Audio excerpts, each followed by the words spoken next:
were now filled with procession after procession, filing slowly to Chicago's several cemeteries, the horses pulling the hearses and carriages, stepping gingerly through the slush, sometimes slipping.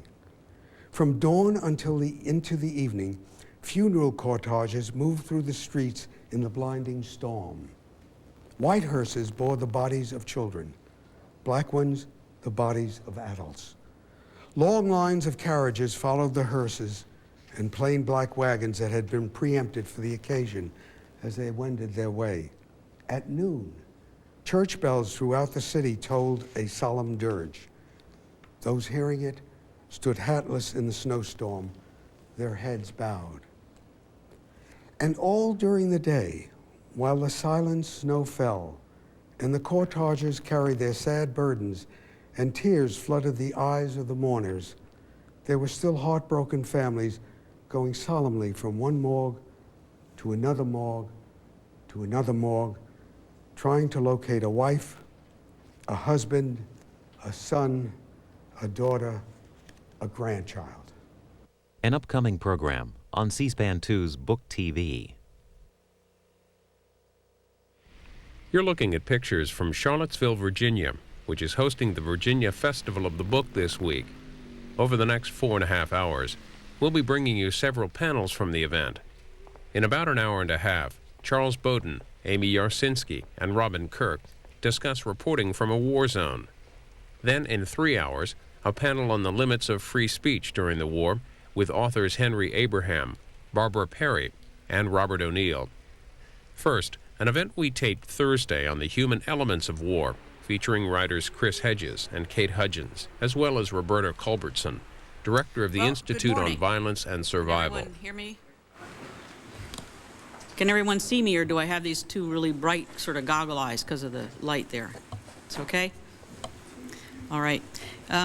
Welcome. My name is Roberta Culbertson. I'm with the Virginia Foundation for the Humanities, and we are, among other things, a sponsor of the Book Festival. We're glad you're all here and hope you'll go to a number of programs while you're here. I also want to remind you to be sure to fill out your yellow evaluation form, which you will see in every program that you attend. This helps us plan for the following years. We're now in our 9th year of the Festival of the Book, and every year I think we get better, in large part because we spend a great deal of time collating and counting what you all say on these after the end of every session, every book festival. I'm trying to think of what I wanted to say next. I think I'll go ahead and say that I'm very grateful also to UVA Bookstore for allowing us to hold one of our programs here, actually many of our programs here, including this one. Now I'll talk a little bit about our guests and about what I think we hopefully will be able to do this morning in the time that we have. Our first guest is Chris Hedges here. One's a girl and one's a boy, so I guess it's not too hard to tell them apart. But at any rate, this is Chris Hedges, and here's Kate Hudgens. Chris Hedges has been a foreign correspondent for 15 years. You may have read his work in the New York Times. He's worked with the New York Times since 1990. He has a BA degree from Colgate and a Master of Divinity from Harvard University. In 2002, he won the Amnesty International Global Award for Human Rights Journalism, and his book, War is a Force That Gives Us Meaning, is a very inspiring and very useful book to help us understand some of the consequences of war that we generally don't think about. It is now number 19, or will be next week, number 19 on the New York Times bestseller list. Kate Hudgens is a clinical psychologist. She received the 2001 Innovators Award for the American Society of Group Psychotherapy and Psychodrama for her model, the therapeutic spiral model. The therapeutic spiral is sort of an interesting title, but what Kate does is she works with trauma survivors of war, sometimes long after the event, and works on some of the issues that Chris will be bringing up in terms of helping people recover from the consequences of war. She has a deep knowledge of violence and trauma, and she also understands how people can best recover from it. She's also worked internationally, as has Chris, and I just came back from a trip to Taiwan, which she'll tell you about a little bit. What I hope we're going to, so those are who we have with us. It's really exciting to have two such high-powered people with us. And what we're going to be doing this morning is trying to understand a little bit more some of the context of war and of mass violence and of violence. What do I mean by that? Well, it's quite easy when you're in times such as ours right now to know why you're doing something.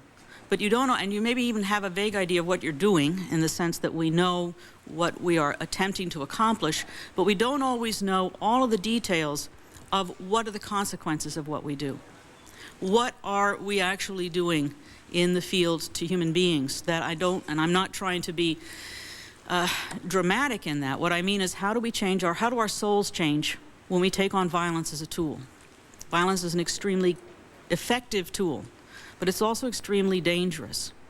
And the job of the humanities is to help us understand and work with the nature of human beings, and in this case, to understand and make sure we fully comprehend all of the dimensions of violence that we will be exposing ourselves to, that we'll be seeing, that we'll be feeling in our own bodies and minds in the next several weeks. So while we planned this several months ago, it turns out that this is actually a very timely topic, and I hope that we'll have two presentations by both of our speakers, and then we'll have a half hour to really try to get into discussing these issues for ourselves, so that by the time we leave here we have a lot more information about war, maybe some of the feelings that we have about it, some of the hopes that we have for it, and some of the dangers, and how people will eventually be needing to recover from the wounds of war. So with that, I turn the podium over to Chris Hedges. Thank you very much.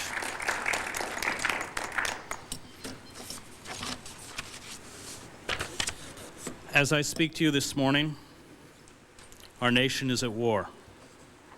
Americans and Iraqis have begun to die. And there appears to be nothing any of us who oppose this war can now do. The French and the Germans, remember these nations are our allies, reminded us that there is no link between Iraq and those who carried out the crimes against humanity that took place on 9/11. They warned us that unless we have credible evidence that Iraq intended to use weapons of mass destruction against us, intended to threaten our citizens or our nation, we had no right to wage war. They warned us, and they warn us now, that we have squandered the goodwill, the empathy the world felt for us after 9/11, folding in on ourselves, building not a broad coalition, but a kind of troika against terror, with Vladimir Putin and Ariel Sharon, two leaders who do not shrink in Palestine or Chechnya from carrying out acts of gratuitous and senseless violence.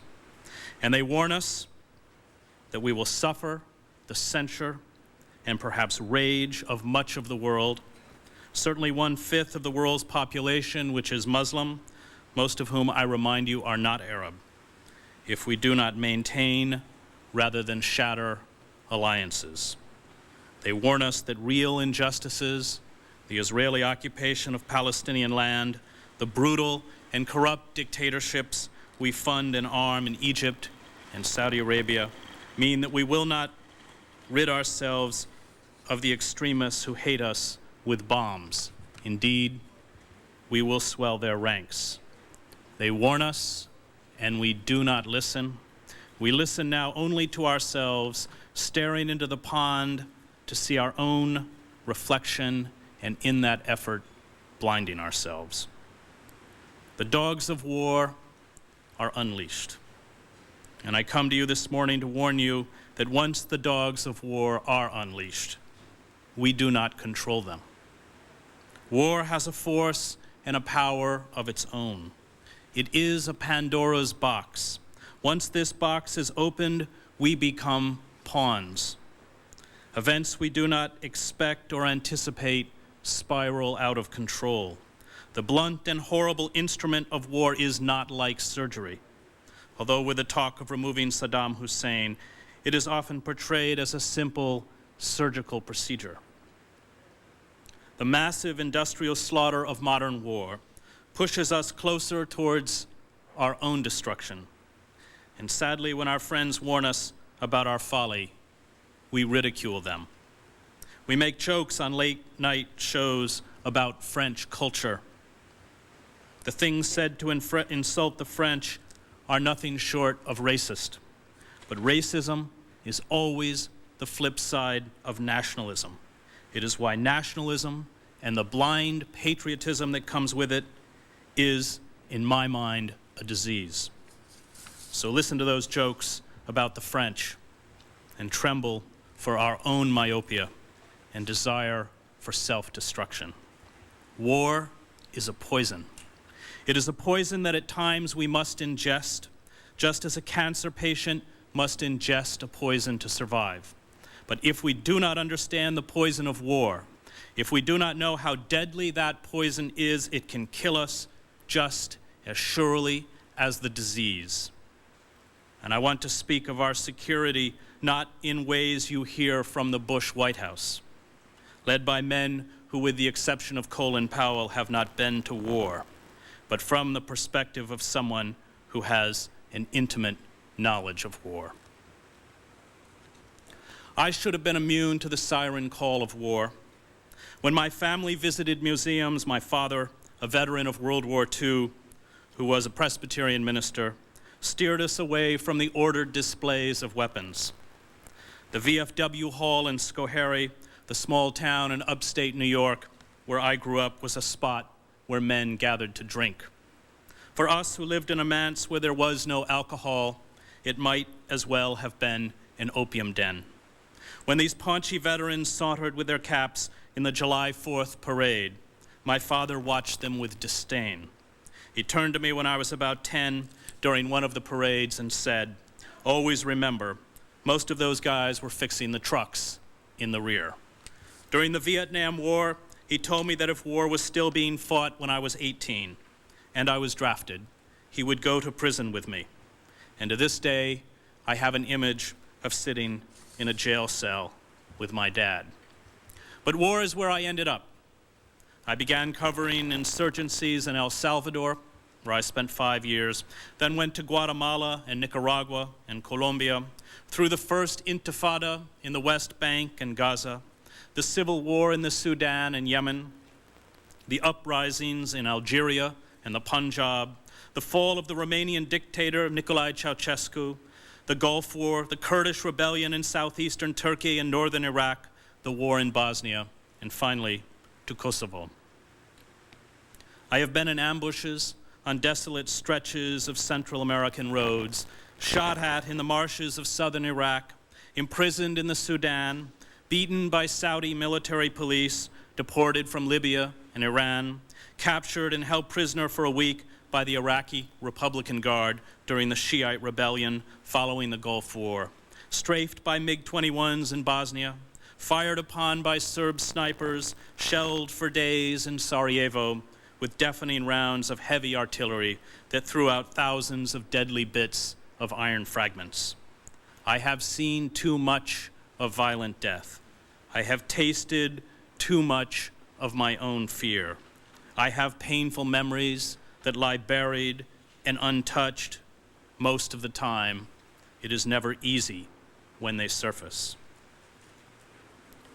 I went as an idealist, as a young man who spent his teenage years reading books on the Holocaust and the Spanish Civil War, as a young man who dreamed of an epic battle against evil that could fill his own life.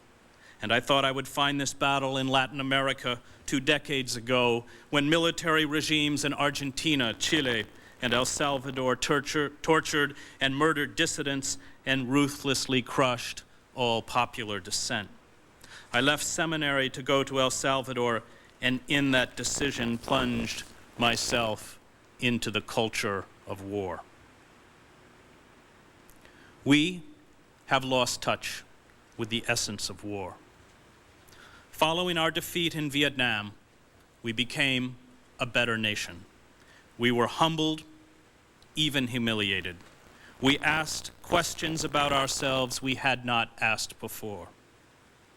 We were forced to see ourselves as others saw us, and the sight was not always a pretty one. We were forced to confront our own capacity for evil, And in all this, we understood not only war, but more about ourselves. But that humility is gone. The good name of war has been resurrected. It began under President Reagan in Grenada and Panama and culminated with the Persian Gulf War, where we came to believe war was fun, another form of entertainment. We believe we can wage war and it can be cost-free. We believe in the same way the doomed empires at the end of the 19th century believed that our military technology makes us invulnerable. War, we have come to believe, is a spectator sport.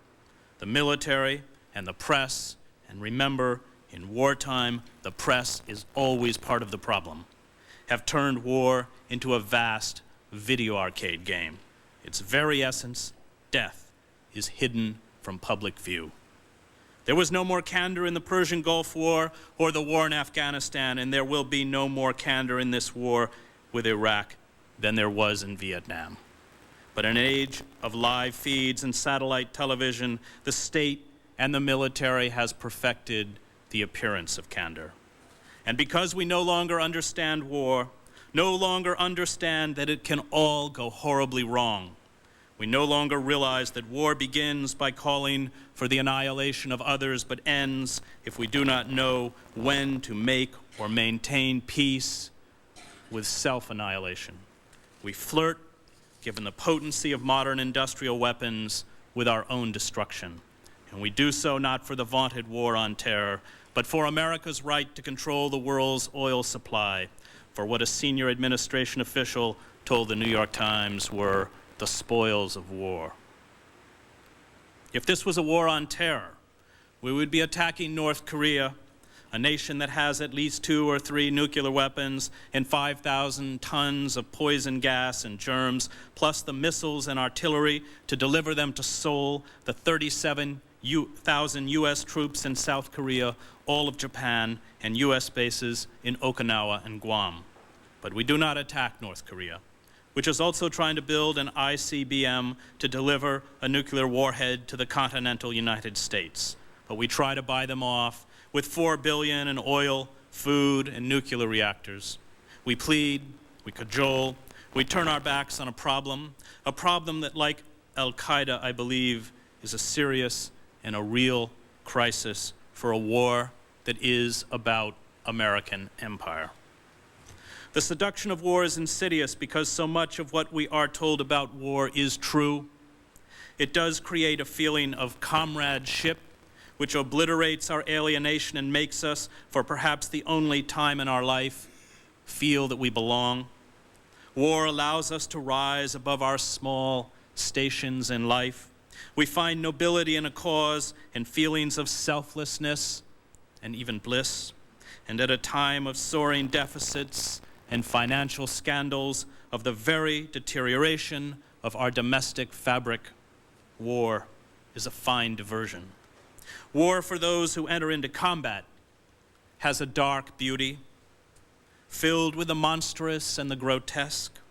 The Bible calls it the lust of the eye and warns believers against it.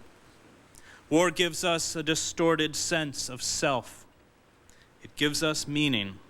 And once in war, the conflict obliterates the past and the future. All is one heady, intoxicating present. You feel every heartbeat in war. Colors are brighter. Your mind races ahead of itself. You are aware in ways you never were before.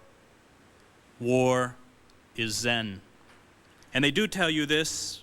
This is not a lie. Moreover, war allows you to engage in lusts and passions you kept hidden in the deepest, most private interiors of your fantasy life. It allows you to destroy not only things, but human life. And in that moment of wholesale destruction, you feel the power of the divine, the power to revoke another person's charter to live on this earth. The frenzy of this destruction, and when unit discipline breaks down, or there was no unit discipline to begin with, frenzy is the right word, sees armed bands consumed and crazed by the poisonous elixir that our power to bring about the obliteration of others brings. All things, including human beings, become objects. Objects to either gratify or destroy, or both. And almost no one is immune. The contagion of the crowd sees to that.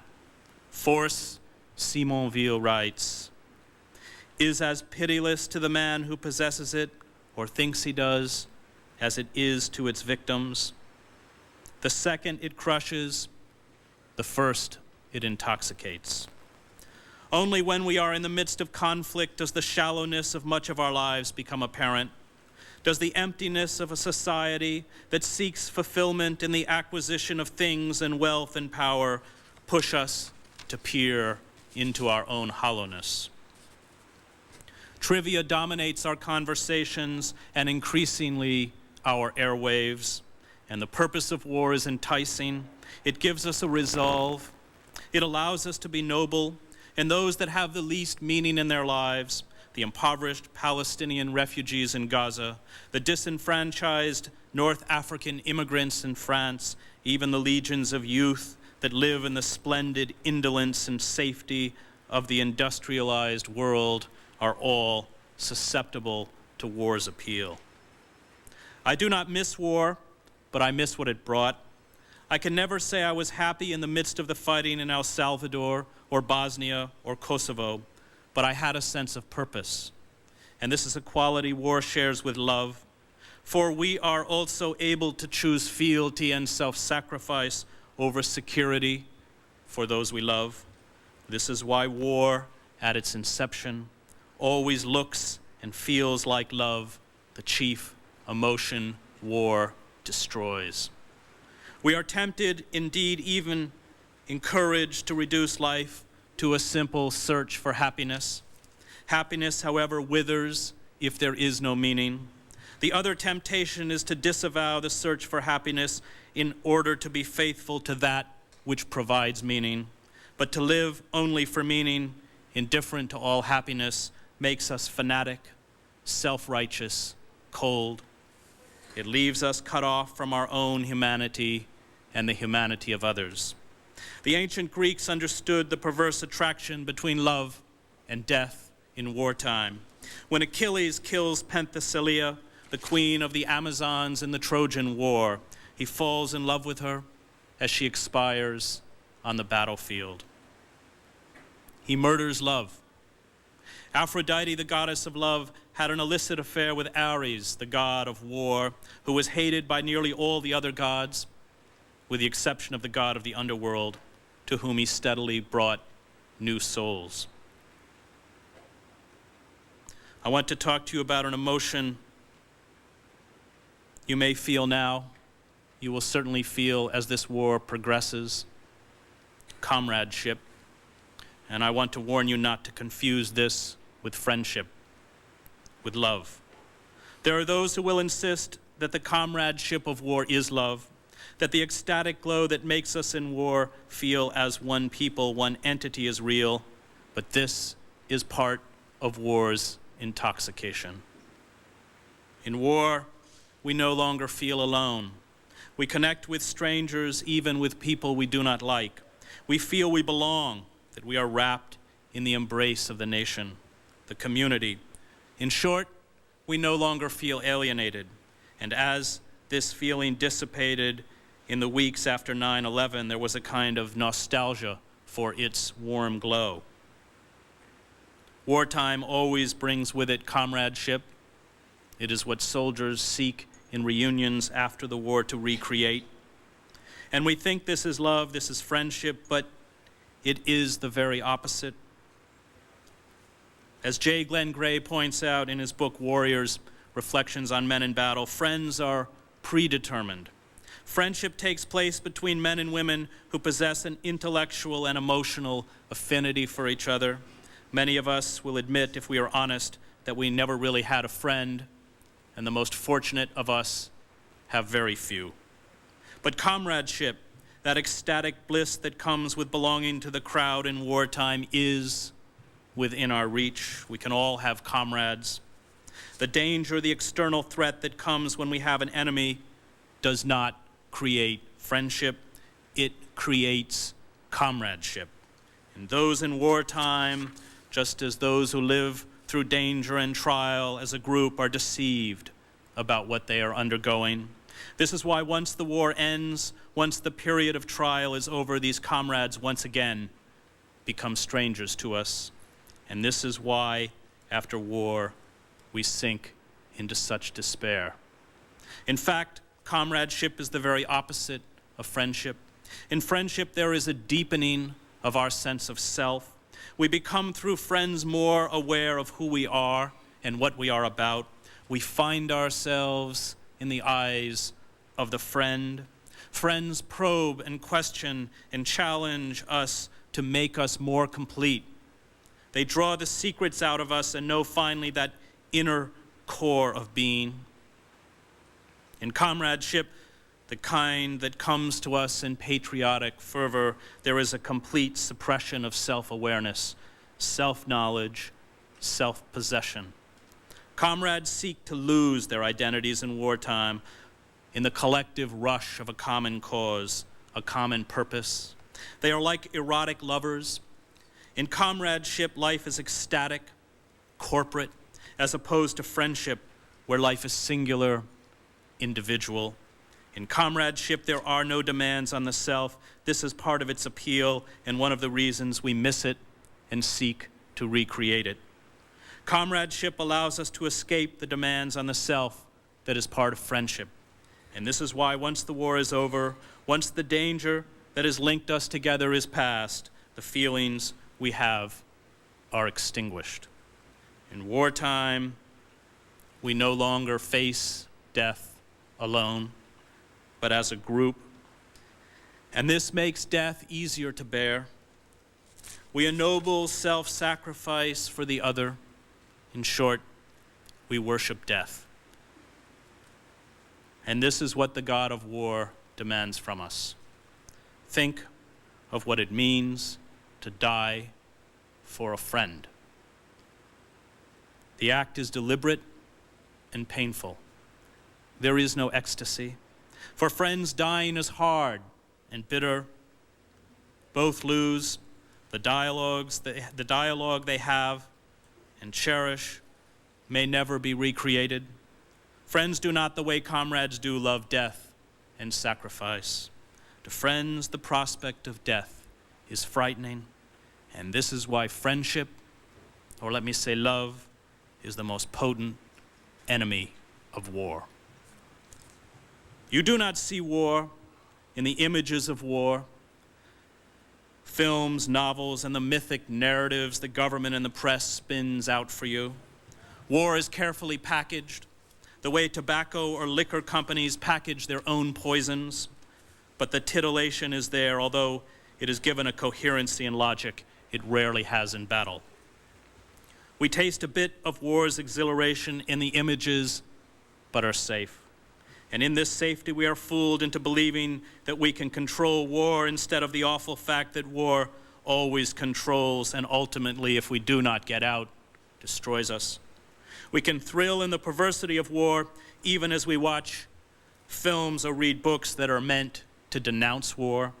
It is almost impossible to produce anti-war films or books or documentaries that also present images of battle. It is like trying to condemn pornography while showing erotic love scenes. The prurient fascination with violent death overpowers the message. There is a film by René Clément, the French filmmaker, called Le Jeu Interdit, or Forbidden Games. It is about two children who play war games in World War II in France. They bury things. They become obsessed with death. But there is only one scene right at the beginning when they are attacked by German planes as they flee with a column of French refugees. The little girl's parents are killed, and she is told they have been buried in the ground. She thinks repeatedly of her mother and father under the earth. The boy and orphan girl are shown in a village. All they do is bury dolls, dead bugs, animals, until they have to kill to create corpses to bury. Their lives, their focus, their actions are concerned only with death. This is one of the best insights into the brutalizing effect of war, what it does to culture, to children, to civilization. Death is inherent to war. And yet, we are sadly unaware of how war distorts us, how it brings out within us the morbid, the brutal, the macabre. We embrace instead the abstract words of glory, honor, courage, patriotism to mask the reality of war. War is part of the modern industrial landscape. Indeed, its tools are often the cutting edges of technology. Modern society created industrial warfare in World War I. It created ways in which thousands of people who never saw their attackers could die in an instant. And weapons that carry out this impersonal mass slaughter are beautiful. They are well crafted, sleek, and harbor within them awesome power. The machines of war, the planes, the tanks, the heavy machine guns, the huge hulking howitzers, the helicopters are pieces of art. I have seen them at work. They are angels of death streaking through the sky. I was once with a unit of guerrillas in El Salvador when some Huey helicopters raced in over a lake to hunt us down. We hid in the ruins of an abandoned village, darting from wall to wall, standing with our backs to the shattered bricks so our hunters could not see us as they passed low overhead. Even then, as I looked up at these machines that were trying to kill me, I found them seductive. And we are the biggest dealer of war on the planet. We sell more arms abroad than all of the other countries in the world combined. We sell these weapons to be used to empower others to kill. We promise the users victory, or the flip side, the death and defeat of their enemies.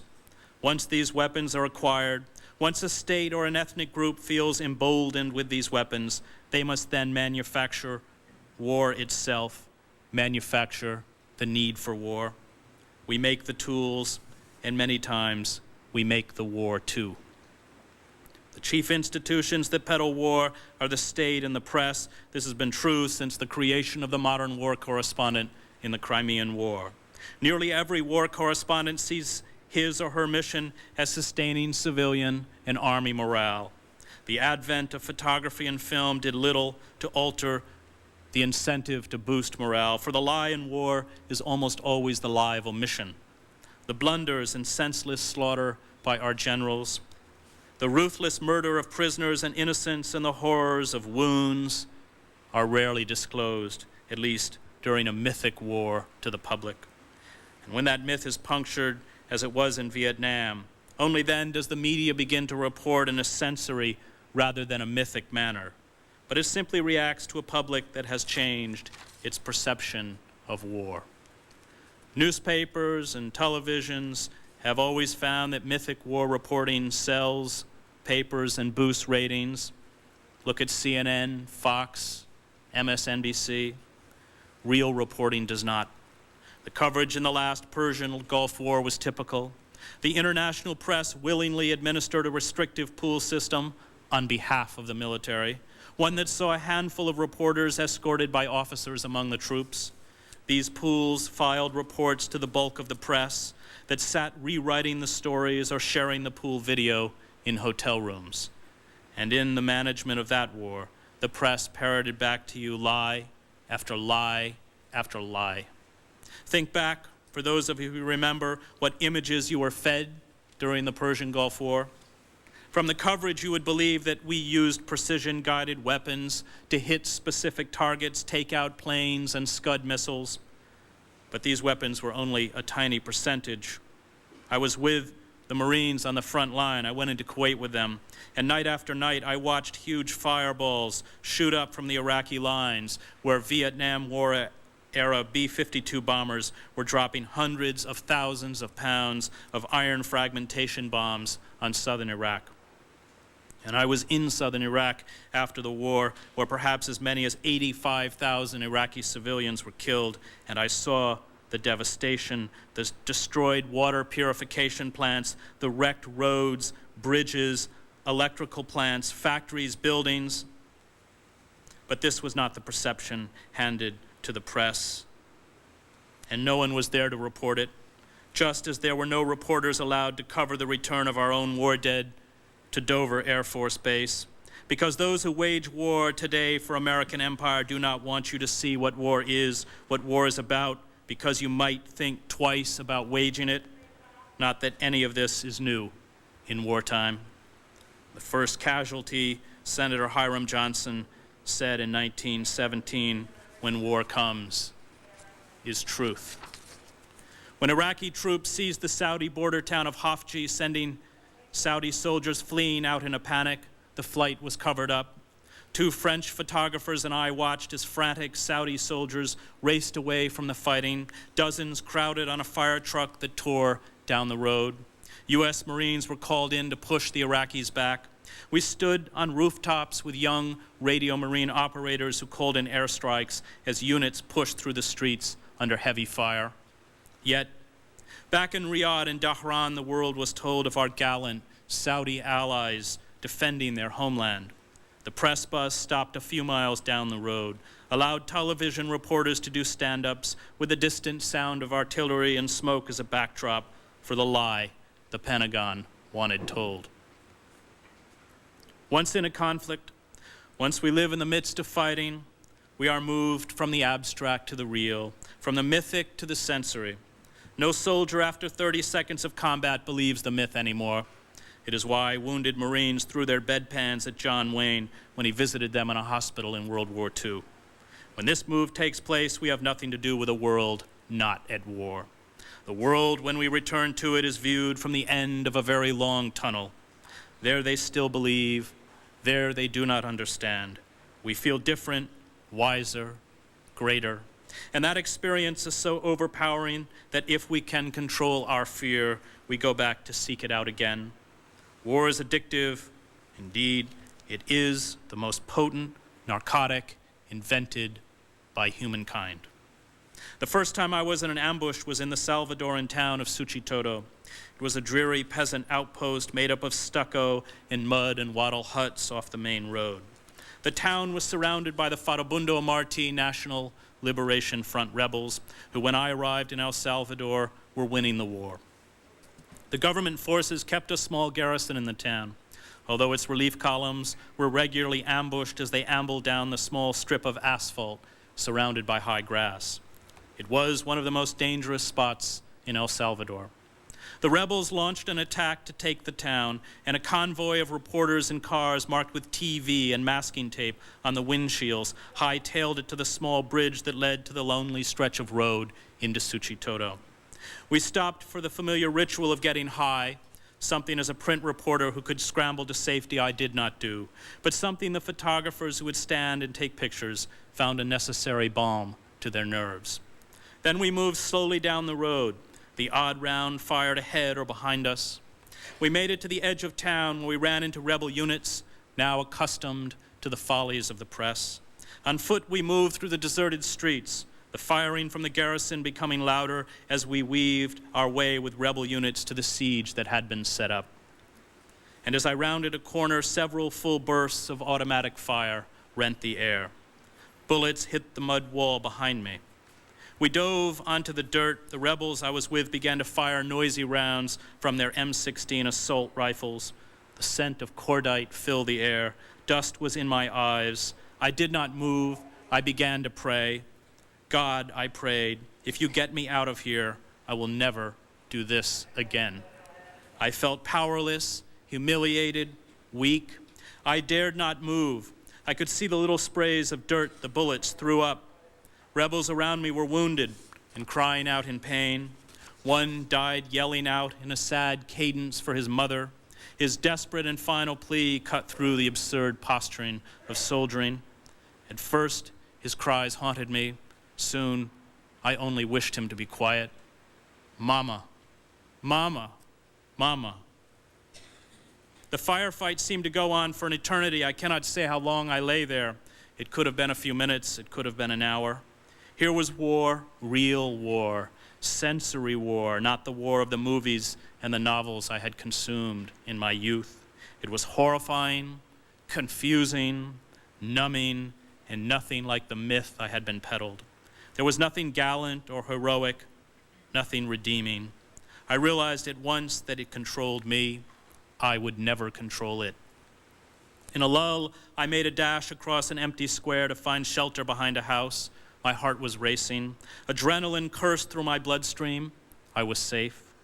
I made it back to the capital, and like most war correspondents, I soon considered the experience a great cosmic joke. Most people, after such an incident, would learn to stay away. I was hooked. Drawn into the world of war, it becomes hard to escape. It perverts and destroys you. It pushes you closer and closer to your own annihilation, spiritual, emotional, and finally physical. I covered the war in El Salvador from 1983 to 1988. By the end, I had a nervous twitch in my face. I was evacuated 3 times by the U.S. Embassy because of tips that the death squads planned to kill me. Yet each time I came back, I accepted with a grim fatalism that I would be killed in El Salvador. I cannot articulate why I accepted my own destruction and cannot now. There came to be a part of me, maybe it is a part in all of us, that decided I would rather die like this than go back to the dull routine. The chance to exist for an intense and overpowering moment, even if it meant certain death, seemed worth it in the midst of war, and very stupid once the war ended. When I finally did leave, my last act was, in a frenzy of rage and anguish, to leap over the KLM counter in the airport in Costa Rica because of a perceived slight by a hapless airline clerk. I beat him to the floor as his bewildered colleagues locked themselves in the back room behind the counter. Blood streamed down my face from where he had thrust his pen into my cheek. War's sickness had become mine. During the war in El Salvador, I worked with a photographer who covered the war, had a slew of close calls, and then called it quits. He moved to Miami and took pictures of tepid domestic stories for one of the news weeklies. But life in Florida was flat, dull, uninteresting. He could not adjust and soon came back. From the moment he stepped off the plane, it was clear he had returned to die. Just as there are some soldiers or war correspondents that seem to us immortal and whose loss comes as a sobering reminder that death has no favorites. There are also those in war who are locked in a grim embrace with death from which they cannot escape. He was frightening to behold, a walking corpse. He was shot through the back in a firefight and died in less than a minute. Sigmund Freud divided the forces in human nature between the eros instinct, the impulse within us that propels us to become close to others, to preserve and conserve, and the thanatos, or death instinct, the impulse that works towards the annihilation of all living things, including ourselves. For Freud, these forces were in eternal conflict. He was thus pessimistic about ever eradicating war. All human history, he argued, in civilization and its discontents, is a tug of war between these two instincts. Taste enough of war and you come to believe the Stoics were right. We will, in the end, all consume ourselves in a vast conflagration. There is a constant search in war to find new perversities, new forms of death when the initial flush fades, a rear guard and finally futile effort to ward off the boredom of routine death. This is why we would drive into towns in Bosnia and find bodies crucified on the sides of barns or decapitated and mutilated. It is why those slain in combat are treated as trophies belonging to the killers, turned into grotesque pieces of performance art. I know soldiers who to this day carry in their wallets the identity cards of men they know they have killed. They take them everywhere. They show them to you with the imploring look of a lost child. They will never understand. The job of killing allows our senses to command our bodies. The killing whips fighters into greater orgies of destruction. Hedonism and perversion spirals out of control. Those who worked hard all their lives are reviled as dupes and fools. They haunt the soup kitchens. The loyalty they express to the state or to the institutions they worked for has left them as beggars. They collect pensions when they are paid that amount to a few dollars. The normal order is turned upside down. Decency, sobriety, honesty, and moderation no longer pay. Better to give yourself up to the lust of war. In war, we deform ourselves, our essence. We give up individual conscience, maybe even consciousness, for the contagion of the crowd, the rush of patriotism, the belief that we must all stand together as a nation. In moments of extremity, to make a moral choice, to defy war's enticement, to defend love, can be self-destructive. Shakespeare shows this in Antony and Cleopatra, as he does in the final defeat of Coriolanus. In the rise to power, we always become smaller. Power absorbs us, and once power is obtained, we are its pawn. As in Richard III, the all-powerful prince who molded the world, we fall prey to the forces we thought we had harnessed. When the mask of war slips away and the rot and corruption is uncovered, when it turns sour and rank, when the myth is exposed as fraud, we feel soiled and spent. It is then that we sink into despair. In the Arab-Israeli 1973 war, almost a third of all Israeli casualties were due to psychiatric causes, and the war lasted only a few days. A World War II study determined that after 60 days of continuous combat, 98% of all surviving soldiers will have become psychiatric casualties. They found that a common trait among the 2% who were able to endure sustained combat was a predisposition towards aggressive, psychopathic personalities. During the war in El Salvador, soldiers could serve in the army for 3 or 4 years or longer, virtually until they psychologically or physically collapsed. In garrison towns, commanders banned the sale of sedatives because of abuse by troops. In this war, the emotionally maimed were common. I interviewed a 19-year-old Salvadoran army sergeant who had spent 5 years fighting and suddenly lost his vision after his unit walked into a rebel ambush. The rebels killed 11 soldiers in the firefight, including his closest friend. A couple dozen soldiers were wounded. He was unable to see again until he was placed in the army hospital. I have these horrible headaches, he told me, sitting on the edge of his hospital bed. There is shrapnel in my head. I keep telling the doctors to take it out. But the doctors told me that he had no head wounds. I have seen other soldiers go deaf or stop speaking or simply shake without being able to stop. War is necrophilia, and this necrophilia is central to soldiering just as it is central to the makeup of suicide bombers and terrorists. The necrophilia is hidden under platitudes about duty or comradeship. It waits, especially in moments when we seem to have little to live for and no hope, or in moments when the intoxication of war is at its pitch to be unleashed.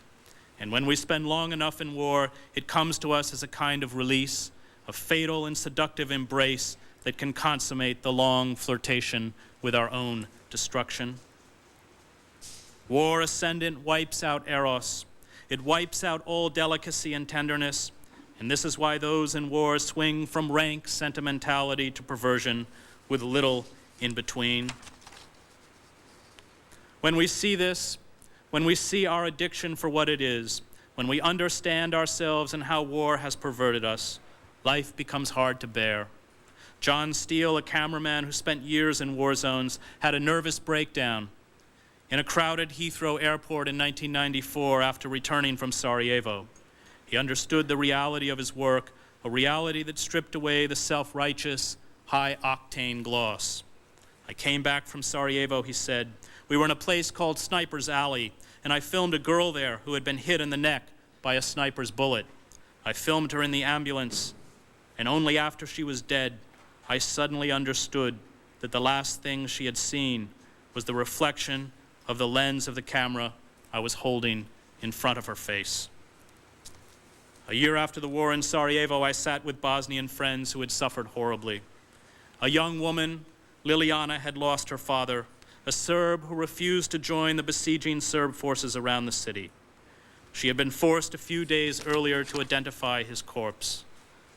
His body was lifted, the water running out of the sides of a rotting coffin, from a small park for reburial in a central cemetery. She was emigrating for Australia soon, where she told me, I will marry a man who has never heard of this war and raise children that will be told nothing about it, nothing about the country I am from. Liliana was young, but the war had exacted a toll. Her cheeks were hollow, her hair dry and brittle, her teeth were decayed, and some had broken into jagged bits. She had no money for a dentist. She hoped to fix them in Australia.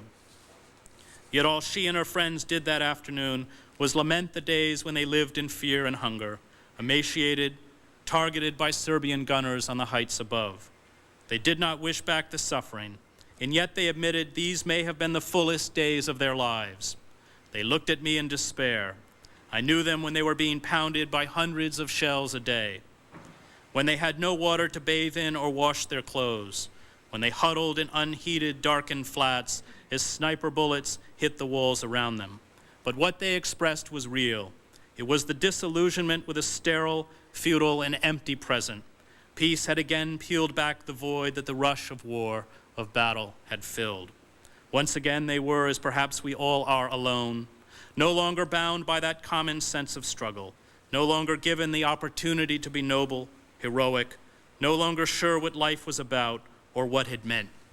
The old comradeship, however false, that allowed them to love men and women they hardly knew, indeed whom they may not have liked before the war, had vanished with the last shot. Moreover, they had seen that all the sacrifice had been for naught. They had been, as we all are in war, betrayed. The corrupt old Communist Party bosses who became nationalists overnight and got them into the mess in the first place had grown rich off their suffering and were still in power. They depended on handouts from the international community. They knew the lie of war, the mockery of their idealism, and struggled with their shattered illusions. They understood that their cause, once as fashionable in certain intellectual circles as they were themselves, lay forgotten. No longer did actors, politicians, and artists scramble to come and visit during the ceasefires, acts that were often ones of gross self-promotion. And yet, they wished it all back, and I did too. A year later, I received a Christmas card. It was signed Liliana from Australia. It had no return address. I never heard from her again. But many of those I worked with as a war correspondent during the past 20 years did not escape. They could not break free from the dance with death. They wandered from conflict to conflict, seeking always one more hit. By then, I was back in Gaza and found myself pinned down in another ambush. A young Palestinian 15 feet away was shot through the chest and killed. It was time to break free, to let go, to accept that none of this would or could come back. And I knew then it was over. I was lucky to get out alive. Kurt Schork, brilliant, courageous, driven, could not let go. He died in an ambush in May of 2000 in Sierra Leone, along with another friend, Miguel Gil Moreno. His entrapment, his embrace of Thanatos, of the death instinct, was never mentioned at the sterile and antiseptic memorial service staged for him in Washington. Everyone tiptoed around it, but those of us who knew him understood that he had been consumed. I had worked with Kurt for 10 years, starting in northern Iraq. Literate, funny, it seems the brave are often funny. He and I passed books back and forth in our struggle to make sense of the madness around us. His loss is a hole that will never be filled. His ashes were placed in the Lions Cemetery in Sarajevo for the victims of the war. I flew to Sarajevo and met the British documentary filmmaker Dan Reed. It was an overcast November day. We stood over the grave and downed a pint of whiskey. Dan lit a candle. I recited a poem the Roman lyric poet Catullus had written to honor his dead brother. By strangers' coasts and waters, many days at sea, I come here for the rites of your unworlding, bringing for you, the dead, these last gifts of the living, and my words, vain sounds for the man of dust. Alas, my brother, you have been taken from me. You have been taken from me, and by cold chance turned to shadow and my pain. Here are the foods of the old ceremony, appointed long ago for the starvelings under the earth. Your brother's tears have made them wet.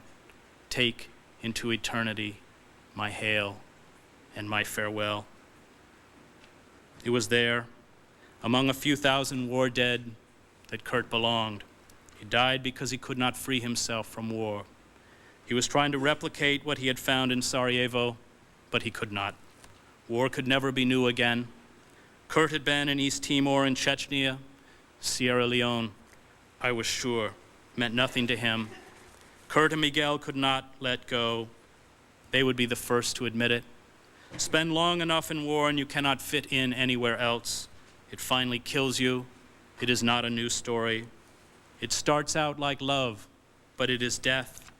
War is the beautiful young nymph in the fairy tale that when kissed, exhales the vapors of the underworld. The ancient Greeks had a word for such a fate, ekpyrosis. It means to be consumed by a ball of fire. They used it to describe heroes. Thank you.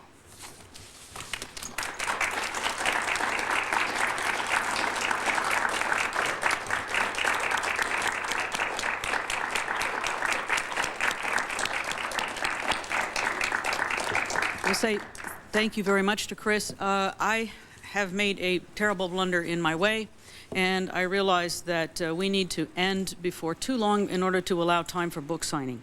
However, I think it's very important that we follow up this discussion with remembering what Chris said about love is the most potent enemy of war, and what happens to those who, as Chris Hedges has talked about, survive war and attempt to come back to something like love and life.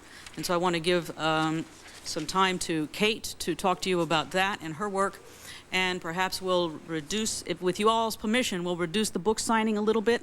Is that okay? Okay. Thank you.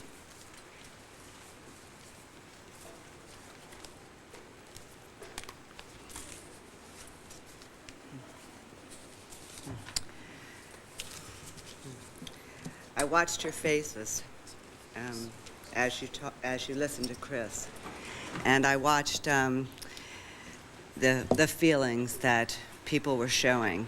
As a clinical psychologist, that's what I do with my life. Is I am with people, and I look to see the effects of words, the effects of violence, the effects of war, of trauma on people.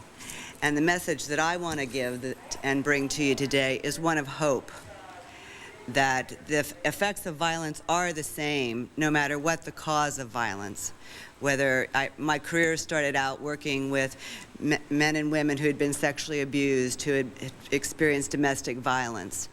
In the 20 years of my career, I've been to countries where I've worked with people who have had refugee experiences from Vietnam, from Cambodia, from Afghanistan, from Iran, from Iraq, from Bosnia, Serbia, Northern Ireland, South Africa, Turkey, Israel. And what I've seen across all the cultures is that the healing components of what can be given to humans are the same. I work in places like I was in Taiwan yesterday, and I don't even understand the language, but I can see how people can come together, how they can reclaim their souls, that the effects of violence does hurt your mind, hurt your heart, hurt your body, hurt your connections with others. And as a traditionally trained psychologist, I was trained to talk to people, to help them make sense of their experiences. But I found that that wasn't enough, that it wasn't enough to help people just understand some of the lust for war that Chris talked about, some of the effects of violence, the nightmares, the shattering of relationships, the inability to take the risk to trust again. And I became trained in a method of experiential psychotherapy where I witness with people in groups these experiences of horror that are replayed, that are not just kept inside the psyche, inside the mind, but using teams, trained teams of other psychologists, social workers, humanities people that are joining together with our work now. We recreate the scenes of horror, face them together as a community, and find new ways to come together, put new endings to the haunting images that people carry around from experiences, from internal experiences of something like incest between one person in the family and another person in the family, to the horrors of war. My own experience includes that of family addiction and childhood sexual abuse. So I come from a place of speaking from knowing that healing can happen. And again, seeing it time and time again, the experiences of people taking in a group the ability to try to trust again, to speak of their horrors, to put it out and share it, until we can face the violence that happens, till we can really name it and look at it and speak it without shame, speak it without blame. It just stays stuck. It stays inside the humans. And so the model that I work with, the therapeutic spiral model, is a way of sharing that in community, sharing the horrors so that you see not just the horrors, but you see the moments of healing. And what I've seen is that in all the places I've worked around the world, the moments of healing are the same. People let down the defenses, they look in each other's eyes again, and they're willing to take the risk to love, willing to take the risk to reconnect, to find their souls, to connect with a sense of spirituality, and to reach beyond the horrors that are now being repeated again. As I was flying home yesterday on the plane, I was hoping to get home before war broke out. I was in Australia on 9/11, and so I was away from my country on that day, and I didn't want that to happen again. I wanted to be able to be home with the people that I care about, with the people that care about me, to feel that safety of connection. And we've started a nonprofit organization, Therapeutic Spiral International, 3 years ago. And the goal of our organization is to create teams and create communities of healing, so that people can come together in this way of experiential therapy, in a way where you don't just talk and analyze what happened, but you actually use drama, use art, use sound and music, use expression to be able to bring back the life into people. As Chris said, you lose your feelings, you lose your humanness when you experience violence, no matter what kind of violence it is. And if you can go back to that moment and change it by now re-experiencing the coming together of humans, the being able to go beyond it, it becomes an experience that is more ecstatic than the addiction of war. The ability to really be with other beings as they're able to risk again after unspeakable horrors. One of the reasons that talk therapy, doesn't work for trauma survivors is that the horrors that have happened are beyond words. The latest research shows that trauma, violence, no matter how it's experienced, no matter what the cause of it is, it damages the structures of the brain. That the unprocessed traumas, the stories that Chris shared, the things that you all know for yourself that we'll see on television in the next few days, damages the structure of the brain, and the experiences get held in the emotional centers of your brain, stuck back here in the limbic system. It's not accessible to words. There's not a way into the brain through just talking about things. You have to involve your body. You have to involve your emotions. You have to involve the contact one-on-one to another human being to have the experience that caused the brain damage, the neurotransmitters to be off, to not work right, to be able to shift around to the frontal cortex so words could become important again. Words of meaning that you have, that the sense that you make, so that the myths do get broken, so that you can speak new truth and can speak about the horrors of what happens. I've seen the shattered psyches, the shattered bodies and minds and spirits of the humans that have gone through the worst experiences imaginable. For many years, I listened and I watched and I heard stories of sexual trauma. And then I started working with refugees.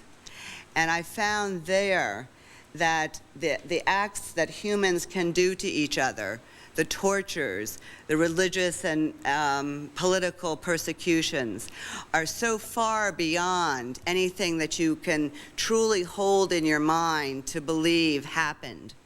And then what I saw is that you can also find the healing for those experiences. I have now witnessed, thousands and thousands of times of people coming together in community to be able to risk again, to try to find the way past the horror, past the terrors. The experience of violence for everybody is one of terror.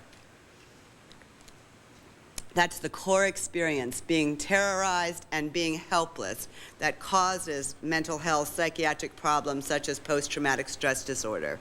That wasn't even a diagnosis until 1984. Even long before, many, many centuries and centuries of war.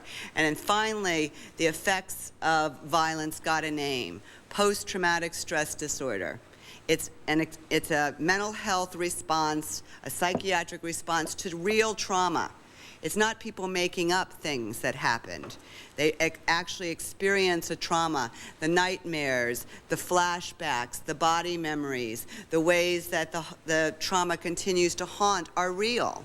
They're not people being crazy. They're people trying to work through, their brain is trying to work through the old experiences. And I chose the title, The Therapeutic Spiral, because violence is like a tornado that's out of control. You have a sense of not having any control. And so to spiral begins to give an image that people can bridge, that you can choose to spiral. And most importantly, you can choose to spiral slowly and deeply into the experiences of horror that you want to have healed. And you can spiral back up with new words. It's not enough to just, hold the images. They need to be shared with other people and to slowly, step by step, find the ways to hold them in consciousness. So instead of walking across an enemy line alone, in the replay of it, in the re-experience of it, you would walk now with somebody playing a role of a guardian angel, of a good enough mother, of your best friend who didn't die. And it doesn't change the reality, but what it does is change the images, change the feelings. You get a chance to cry and to grieve and to rage with other people, not to just have to hold it all in. The way Roberta and I have connected is to bring the principles of clinical psychology that I use in the therapeutic spiral model with the humanities, to bring it even more into the community. I've worked with therapy groups. I've worked with large groups of 200 people in South Africa. We had, men and women, mostly women, who had walked 7 and 8 miles to get to the workshop because they heard that maybe there was just something new to learn about how to help bring healing to their people, to their families. And the hunger for that is so huge. And so as I worked with these larger and larger groups, my question became, how do you take it beyond therapy? How can you take it out into the streets, the healing that I've witnessed in small therapy groups, in groups of people of 25? How can we take it out and reach into the community? And I think the humanities is the answer for that. The literature that can come out of people's sharing their stories, the dramatic performances, the creative expressions that can help people not only share the horror stories, but find the celebration of the reconnection, of being able to come back together again. that anthropology is in itself a reason, a support for experiential treatment as being a treatment of choice for trauma. You know, the traditional methods of healing from shamans all over the world, Native American ones, Korean shamans, Aboriginals, they all have experience at the core of the healing. They do rituals, they do ceremonies. The priests, the shamans, they take on the energy of the evil that's being faced. And now, clinical psychology research is showing why that's true, why experiential therapy is the treatment of choice. And it's because of what trauma does to the brain. And talk therapy cannot access that in the same way. I mean, if you want to stay in talk therapy for 7 years and do, you know, psychoanalysis for 5 days a week, you'll probably have that experience because you'll learn to trust again. You'll learn to be able to connect one-on-one to a human. You'll be able to share your stories. But we're trying to find through a new program, Action Against Trauma, how to bring it into the community. So it doesn't have to be an elite way for people to heal. How many people in the world can do one-on-one therapy? I mean, it's not even a conceivable idea for that. But how you can bring people together in larger groups to have new experiences together where they will take the risk to trust, to find faith, to connect with others. That's what I've witnessed, and that is the message that I want to share today. You know, as I did hear the stories of horror, and as I looked out at your faces, I saw the despair, I saw the fear of us coming into war again, of that becoming now prevalent in our faces. But if we can look at it and stare it in the face and really look at the evil and name it, we can, I believe, find hope to stop the generational transmission of trauma. That's what happens. You know, you have a trauma that you don't deal with, and you don't mean to pass it on. You mean to do whatever you can to try to make it better for the next generation. But as long as it stays locked inside, it gets passed on. It gets passed on to our children, onto our societies, onto our culture. That's why war keeps repeating. You know, it's not just the lust for the violence and the power, but it's that we don't know how to do it any differently. And so to help find new experiences, and I've been able to find that, you know, people do that all over the world. They're happy to come together in new ways, to really find the way to become human again, to connect with their own spirits and with the spirits of the other people. And I'm not sure how my time is, so I think I'm just about at an end here. No, that's good. It's, I mean, it is, because the essence of what I wanted to say is about the hope. I mean, you know, my book takes you through step by step of, you know, how you can practice experiential therapy in a safe way.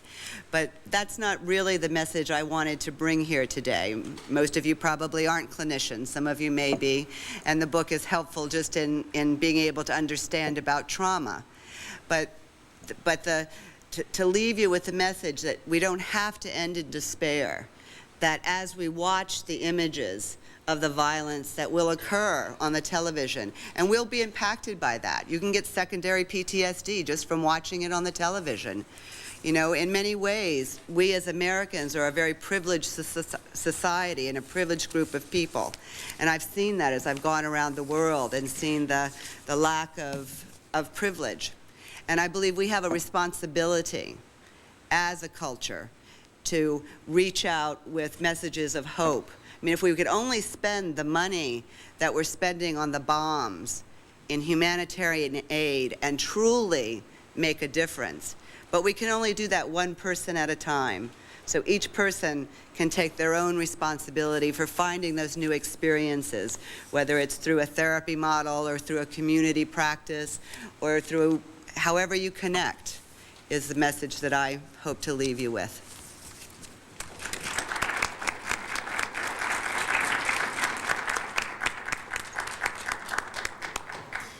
All right, now we have the terrible quandary of signing or questions. And what do you guys want to do? Are you going to tell me what you want to do, or you're going to ask a question? Okay. I think what we'll do, we have 15 minutes, right? Okay. And I know this is against the rules, but I come from the foundation, so I can take the heat later. If this is okay with you, I'd like to have 10 minutes of questions, and then we'll stay a little bit later to do book signing. Is that all right? Okay. Okay. Back here, they have to get set up. Okay. Okay. Let's.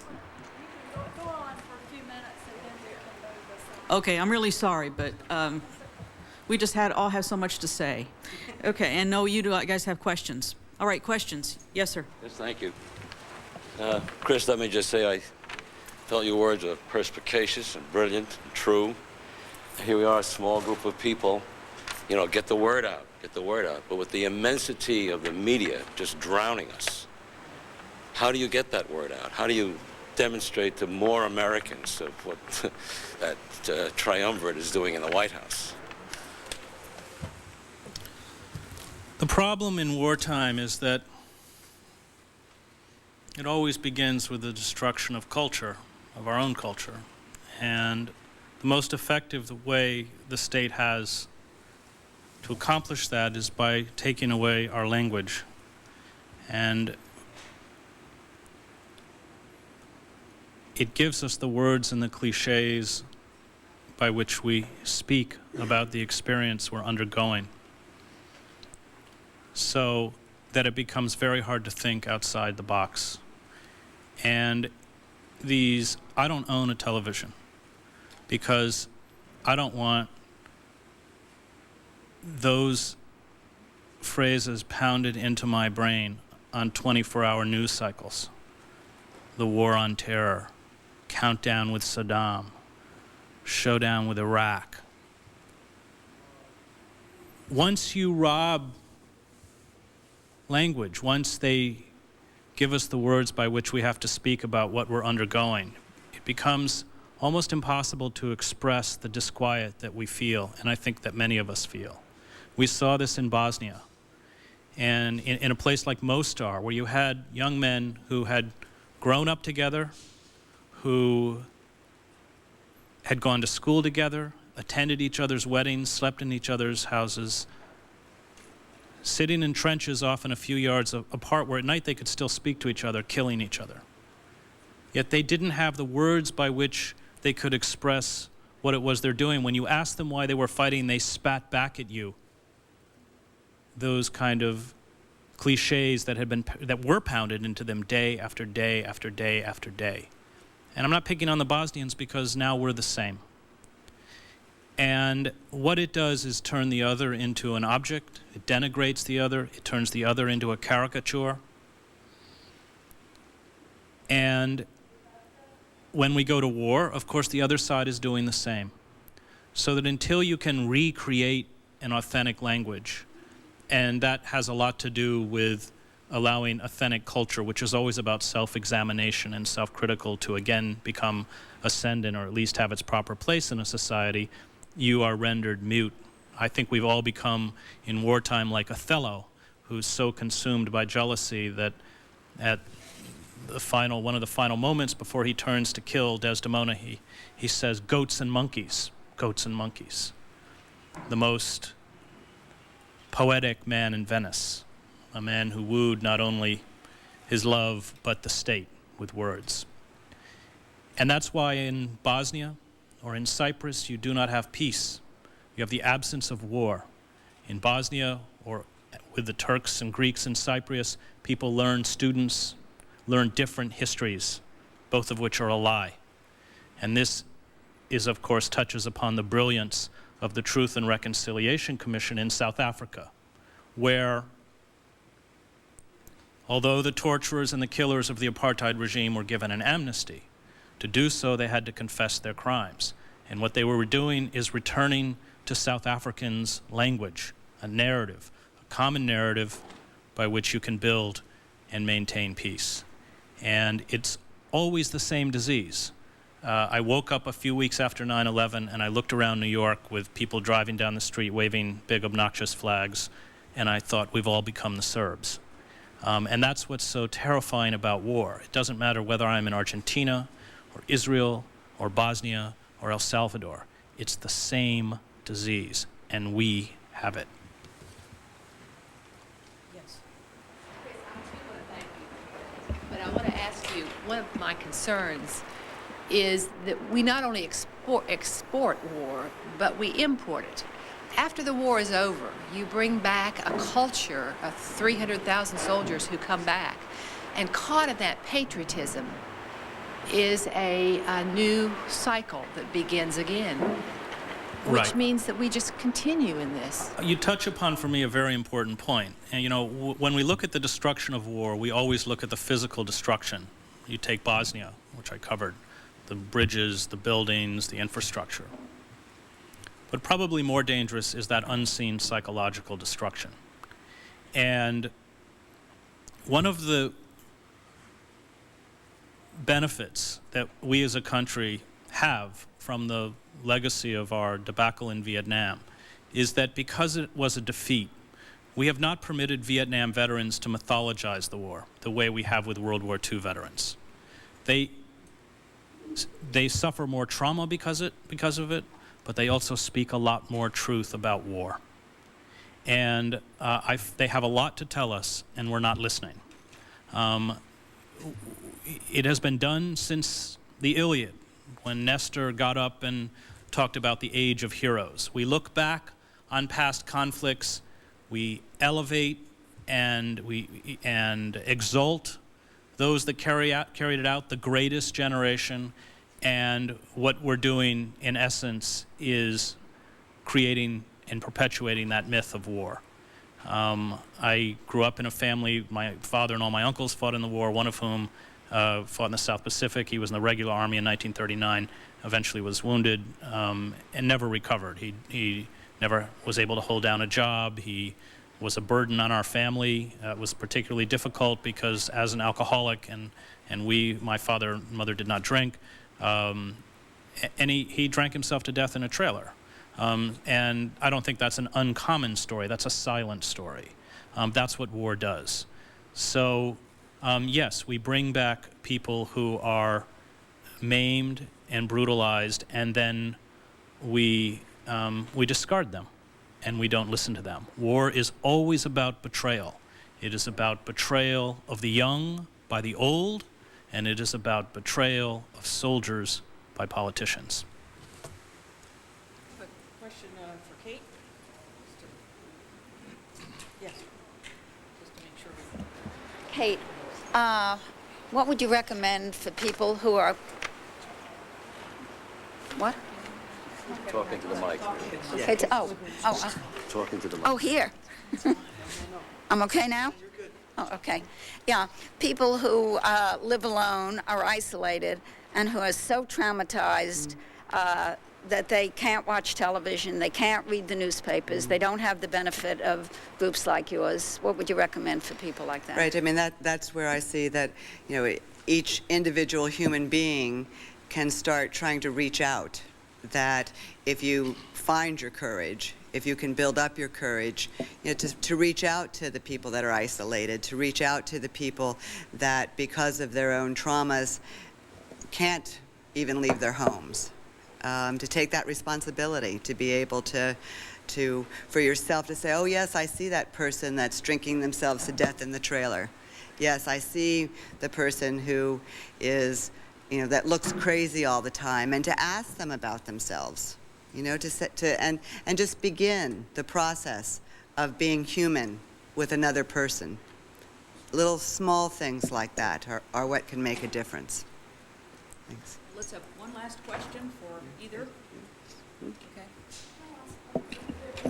There are traditional ways of trying to heal people after trauma,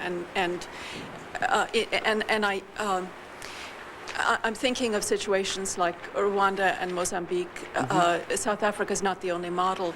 To what extent have you drawn from traditional ways of healing in your work? I mean, it's not just our society and psychotherapy that creates this. That very much the therapeutic spiral model. We worked with a Native American shaman for 3 years in the development of the model, so that we've incorporated some of the principles of spirituality, of ceremony, of ritual, of the natural ways of people coming together, non-verbal movements, dance, so that, you know, it is in many ways a returning to some of the Aboriginal, the indigenous cultures that I've seen with the people. And where I see that the people embrace the experiential methodology the quickest are the cultures where they're still practicing traditional healing methods. And that it is about, you know, finding the public forum to be able to confess, to own, to say what the perpetrations that have happened have been. You know, only then. And that's what the traditional practices are about. They were all communal. You know, they were all communal, and they all involved body, mind, spirit, and connections with both a spiritual belief beyond something human and the connections among the different humans. Thank you. Thank you all. I'm sorry that we don't have more time. I think we could probably have this be a seminar. Yes. You're watching Book TV's coverage of the Virginia Festival of the Book. In an hour and a half, we'll bring you a panel on the limits of free speech during the war. You'll hear from Henry Abraham, author of Freedom and the Court, Barbara Perry, author of The Priestly Tribe, Robert O'Neill, author of The First Amendment and Civil Liability, and Catherine McNamara, publisher of the online quarterly Archipelago. First, a panel from Friday on reporting from a war zone, featuring Charles Bowden, Amy Yarsinski, and Robin Kirk. Okay, let's get started. Welcome to the most timely panel at the entire festival, which is entitled The Story That Could Get Someone Killed, a reporting panel.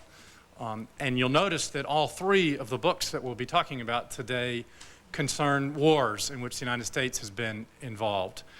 Amy Yarsinski, who is right here to the right of me, is writing about Gulf War I in her book, and the other two authors are both writing about very different aspects of the drug war, which, as both of these books show, is much more than a metaphor. I want to welcome everyone on behalf of the Virginia Foundation for the Humanities. My name is Woody Holton, and I teach at the University of Richmond, and I'll be moderating. And let me give you the order of things today. I'll ask the three authors to speak in the order that they appear here, with Amy going first, just for 10 minutes each. That way we can have more than half an hour of questions from you. And so I'll be brief with my introductions of each of them, and they'll be brief, and then you'll ask really brief questions, and we'll have a great discussion. The Festival of the Book is an annual event that promotes literacy and celebrates books. The festival emphasizes programs both in schools and in festival venues that are, with very few exceptions, free of charge. None of this would be possible without hundreds of volunteers, so I hope you will all do as I plan to do, and thank some of the volunteers who are helping you through this process. We also have a lot of organizational sponsors, especially the Daily Progress. Hundreds of other businesses have made in-kind and monetary donations, and if you would like to join them in supporting the festival, you can either go by the Virginia Book Information Desk at the Omni or mail a donation to the Virginia Foundation for the Humanities, and I'll give you the address and zip code after the session if you want that. Another way that you can really help the festival is by filling out the program evaluation that you were hopefully, did you get this as you came in? Please do fill that out. It really helps improve the festival. It gets better and better every year, and that is one of the main reasons. Okay, let me begin first by introducing Amy Waters Yarsinski, who is the author of more than 24 books. She is also a Pulitzer Prize nominee, and today she's going to be talking about this book, No One Left Behind, the Lieutenant Commander Michael Scott Spiker story. Amy. Thank you, Woody. My story, I couldn't imagine it have been as timely as it is today, having the story where Gulf War I is now rolling into Gulf War II. Scott Spiker disappeared on January 16, 1991. By 1993, I was trying to find out where he'd gone to, where he disappeared. it turned out to be an almost 10-year effort to date, but it was one that, that begged many questions, and it begged questions not only of his own fate, but what we would do eventually with other POW MIA issues if we were engaged once again in another Gulf action, which today we are.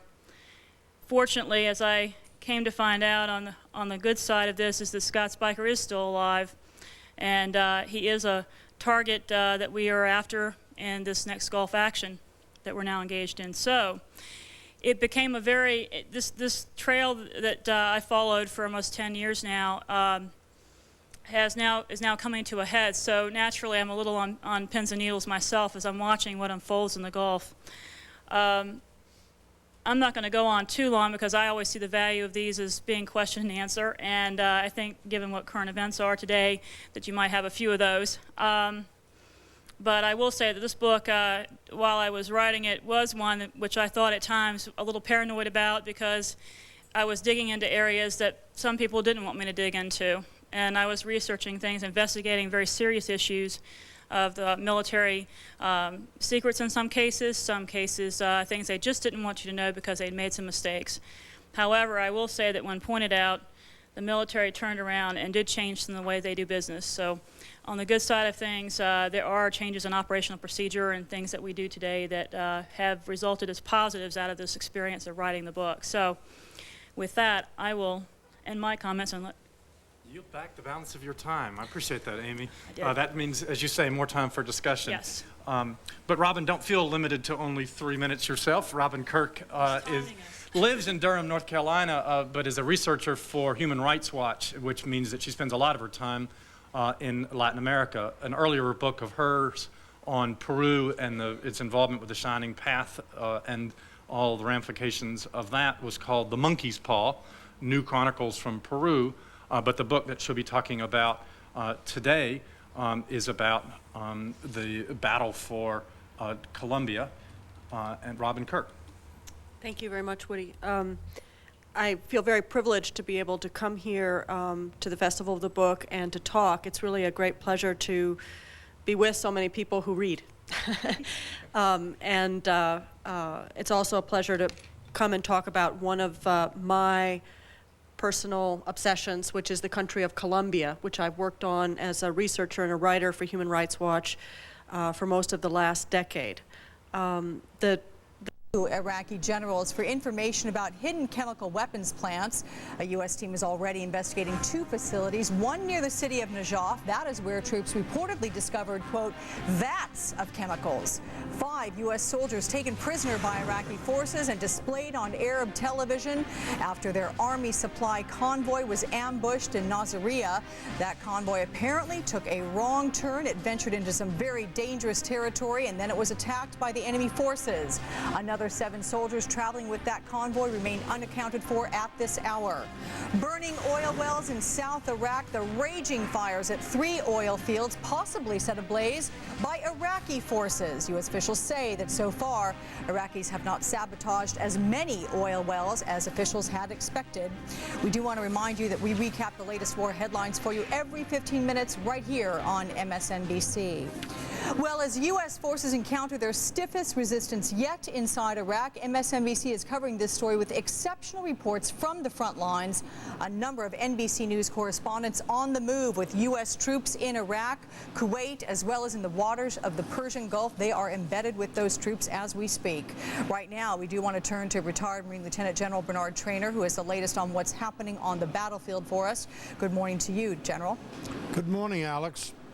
Yesterday was rather a tough day for the Coalition of the Willing, and I would think that today is not going to be much better. They've got some tough things worked out for themselves. The Army continues to move up the Euphrates River Valley. It's up in Najaf where that possible chemical concentration is. And the Marines are moving from the Basra area up the Tigris River, presumably to all come together somewhere just south of Baghdad, where they will meet the Republican Guards. Now, in the meantime, the Iraqis are making it difficult because these supply lines are getting very long, and as we know, They're causing problems all along the way, and still down here in the Al-Far area and the oil fields. So it looks like the Iraqis are putting up a much stiffer fight than the coalition had anticipated, and I think this week is going to be a very critical week in the campaign plan. Back to you, Alex. All right, all eyes will be watching. Thank you so much, Lieutenant General Bernard Traynor. Well, as the General was just saying, it has been a very tough day for the Allied forces in Iraq. For the very latest, we're joined now by MSNBC's David Schuster. He's at Central Command in Doha, Qatar. Good morning to you, David. What's the latest from CENTCOM? This is that the 3rd Infantry Division, which is south of Baghdad, has with it a couple of weapons of mass destruction exploitation teams. And military officials say that 2 of these teams are looking at 2 different sites south of Baghdad. One of the sites that has them so interested is in this area called An-Najaf.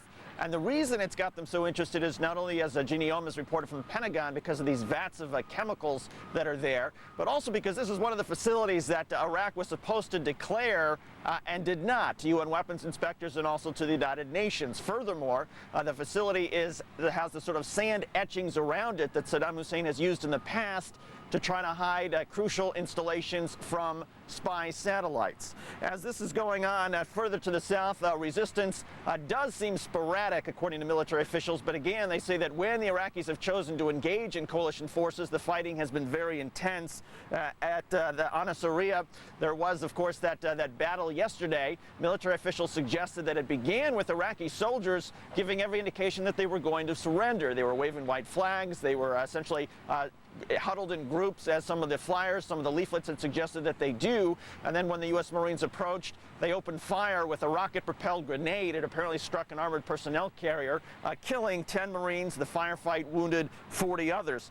The guerrilla tactics, according to military officials, have exposed something of the weakness of the CENTCOM war plan, and that is that the biggest problem that the military had feared would be that Iraqis would essentially go into into urban populated areas, put some of their key heavy equipment in areas, in residential areas and in mosques and whatnot, and that appears at least to have been the case in a couple of cities in the south, most specifically in Basra. You recall that a couple days ago the military had expected that they would be able to take Basra pretty quickly. They hoped for a sort of liberation of Basra with celebrations in the streets. That has not happened as quickly as they had hoped, in part because while some of the units outside of Basra surrendered, there still remain some remnants inside the city that have dug in. And what has happened is the British Armored Brigade, which is essentially locked down around that city, they have decided not to go in yet because they don't want to go street by street to try to fight the forces that remain. So essentially Basra is isolated, but again, it's one of those cities where there is what is described as a pocket of resistance, although in this case, because it's a pocket of resistance that's in the middle of Iraq's 2nd largest city, coalition forces are staying on the outside. Alex? David, this guerrilla tactic that you talked about that resulted in the death of all those Marines in Nasiriyah, are they talking about this as being standard operating procedure during wartime or cheap shots? Are they talking about this at all? Well, Alex, it was certainly something that they had expected farther north in central Iraq, especially towards Baghdad, where there were a lot of forces, the Republican Guard, very loyal to Saddam. I think what has got them somewhat concerned is they're starting to see some of these tactics in Shiite areas of Iraq. The Shiite areas, of course, aren't supposed to have any great love for Saddam after he put down a rebellion 12 years ago and slaughtered thousands of Shiites. So the military planners had expected that they'd be able to take southern Iraq fairly quickly.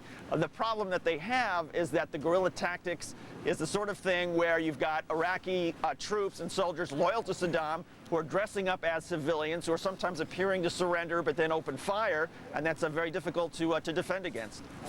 Also, David, with regard to the discovery of what could be some sort of a chemical weapons plant, I realize that the U.S. military is being very cautious in identifying it as a plant that would make any sort of weapons of mass destruction, but are there whisperings going on that this could be a smoking gun?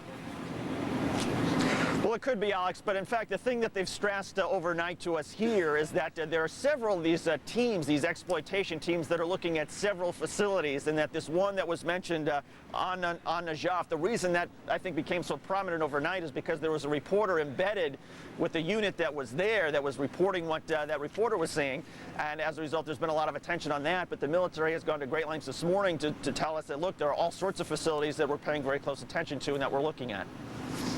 All right, David Schuster there of NBC. We appreciate the live report from CENTCOM. I want to also let you know before we move on, everybody, we're getting reports from Iraqi TV right now that Saddam Hussein is expected to address his country shortly. We will update you on that when it happens. We're hearing that'll happen about 3 a.m. our time, so we'll keep a close watch on that for you. Also, NBC's Dennis Murphy reporting more on the chaos, the confusion we talked about there with David, all that led to the deadly ambush on the U.S. soldiers. War can be hell in a small place, and today U.S. armor advanced on one of them, the city of Nasiriyah in southeast Iraq on the banks of the Euphrates River. When American forces tried to punch through over a bridge, the Iraqis fought back in a savage firefight. Military officials say up to 10 U.S. Marines have been killed and as many as 40 others wounded. Lieutenant General John Abizad of the U.S. Central Command. United States Marines defeated an enemy attack there while sustaining a number of killed and wounded in the sharpest engagement of the war thus far. This vehicle and a dead U.S. soldier in the road evoke the horror that befell a U.S. Army maintenance company. The 6-vehicle supply convoy accompanying a Patriot missile battery apparently made a wrong turn and drove directly into the contested city before it had been secured. The Iraqis ambushed the soldiers as they tried to make a U-turn out. 12 of the Americans are unaccounted for. They are members of the 507th Maintenance Company out of Fort Bliss, Texas. And now the Arab world is watching videotape of the ghastly fate of those young captured Americans. The Arabic news channel Al Jazeera is playing to an audience of millions an Iraqi videotape. NBC News will not broadcast this tape.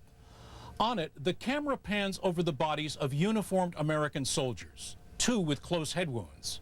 5 others, 4 men and a woman, are seen alive, being interrogated. The one picture we can show you tonight, because his mother knows his status, is a soldier from El Paso, Texas. Specialist Joseph Hudson, 585-650287. NBC News analyst, retired General Barry McCaffrey, has seen the tape. If you fall into the... Good job. Look, it's a giraffe. I don't see it.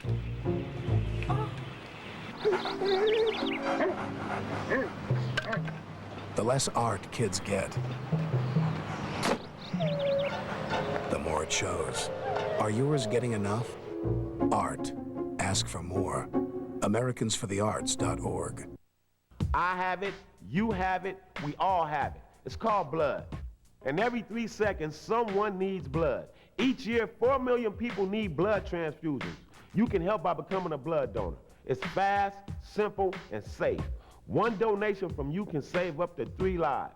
Be a lifesaver. Call 1-866-FROM-YOU. That's 1-866-376-6968. Toll free to find out where you can donate and save a life today. They aired pictures of what appeared to be American prisoners of war, some being questioned, others dead. Joining me now to discuss Al Jazeera's coverage of the war so far is Waleed Faris, MSNBC terrorism expert and professor of Middle East Studies at Florida Atlantic University. A doctor, I should add. Thank you very much for being here, Waleed. Sure. Defense Secretary Rumsfeld, he's saying that it's unfortunate, he says, I quote, for television stations to carry the pictures of the POWs and the soldiers killed during war. Let's listen, in fact, earlier to what he said. Under the Geneva Convention, it's illegal to do things with prisoners of war that are humiliating to those individuals. And the United States, of course, avoids showing photographs of prisoners of war. Now, we are not showing these pictures because it shows the soldiers being interrogated. Other graphic video of these soldiers, some that appear to have been executed, killed execution style, I should say. So what are the implications of Al Jazeera showing this on the public television? What are the public relations implications here? Well, Alex, today was the mother of all battles by Al Jazeera and the Iraqi regime. And at noon, they said, Mr. Hafiz Mirazi of the Al Jazeera office in Washington, he engaged, I guess, the Secretary of Defense by saying, well, you did not apply this in Afghanistan. When you had the Taliban and the Qaeda, you had journalists seeing them, to which The answers are very simple. Showing the prisoners taken into custody is one thing. Displaying them for political purpose is something else. And that's what this would be, displaying for political purpose, absolutely. Well, absolutely. Filming bodies on the battlefield is one thing. Filming bodies in the morgue is something else. And finally, asking questions is one thing. Interrogating in front of the TV is something else. Okay, they also took a swipe at the U.S. for clamoring about this when, in fact, they have gone to war without UN backing and that sort of thing. They claim that this is news. This is news, or is this propaganda, Waleed? Well, it's absolutely propaganda. Let me give you two examples. Wajd Wafki, the representative of Al Jazeera in Washington, D.C., was challenging the American media this morning and saying, you need to broadcast this. And guess what? She said, because it will have an impact on the American street. So I wonder if this is a media or this is a political arm, after all. Now, let's take a look. We do have one picture of one of the POWs right now. This is about as much as we're showing. His name is Joseph Hudson. His mother, Anacita Hudson, talked with Tom Brokaw earlier. She said that she first got a look at her son on Philippine broadcast television. He is from Fort Bliss. The Iraqis are saying, Waleed, that they are going to honor the Geneva Convention. You know the brutality of this Iraqi regime. What do you think? I think they are using the code of the Geneva Convention to say that they would honor it, but the past experience tells us that they had at least 20 years of opportunity to honor it. With the Iranians, they didn't. With the Kurds, they didn't. With the Kuwaitis, they didn't. And I don't think with the Americans they would do. And tonight, on Al Jazeera, last news, Colonel Osama Jamsh, their advisor, said, well, if the Iraqi regime wants to see the interest of those prisoners, then the convention would be applied. And he said, we needed to prove the credibility of the claim that we have the prisoners, and we needed to show the world, and I'm quoting, that the Iraqi regime respect human rights. We needed his mother to see him. Well, yeah, but if they don't respect the rights under the Geneva Convention rules, I mean, what will the public outcry be, the worldwide outcry as a result of that? Well, that's a ground for war crime. That's a ground for war crime. But basically what the Iraqi regime wanted to see happening was the American media to broadcast this and have demonstrations in the streets and have the mother of Mr. Hudson addressing President Bush. And then there's also some video we do want to broadcast. It doesn't have anything to do with these POWs, but it's other video of them shooting, Iraqi soldiers shooting into the Tigris River. This all as a result of reports that a plane had been shot down. So if we take a look at this video, basically what you're seeing is Iraqi soldiers just going at it at the water. If you have soldiers in the water, they clearly cannot defend themselves at that point. They've, fallen in the water as a result of some sort of a crash. That's violating something right there, because you would take them as POWs, right? You wouldn't just kill them. Well, Alex, what we see right now is the tip of the iceberg. Guess what? When regime change will take place, then there will be inspectors coming to Baghdad, but this time not for weapons of mass destruction, but for the mass abuse of human rights for thousands and thousands of people in Iraq. All right, now we are expecting, as we told you just moments ago, that Saddam Hussein will address the country about 45 minutes from now, 3 a.m. Eastern time here. What do you think he will say or should say? Well, Saddam Hussein, first of all, wants to show his picture, his image. We don't know if it's going to be himself or other, maybe, just to give credibility to the fact that the Ba'ath regime is still on. Number two, he's going to basically encourage the Iraqis to continue the resistance. And number three, he's going to call on the international community to stop the United States. Waleed Ferris, we're going to have you right back in this chair at 3 a.m. Eastern and watch that speech with us, okay? Okay. Thank you so much. Appreciate it.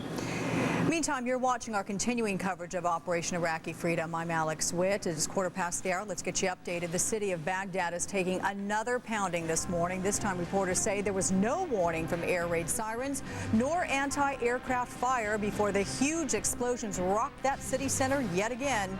The Pentagon says no one was hurt when 2 U.S. cruise missiles landed in Turkey by mistake. Now, at the same time, U.S. Special Operations troops are building up south of the Turkish border. This is the U.S. prepares to expand its northern front.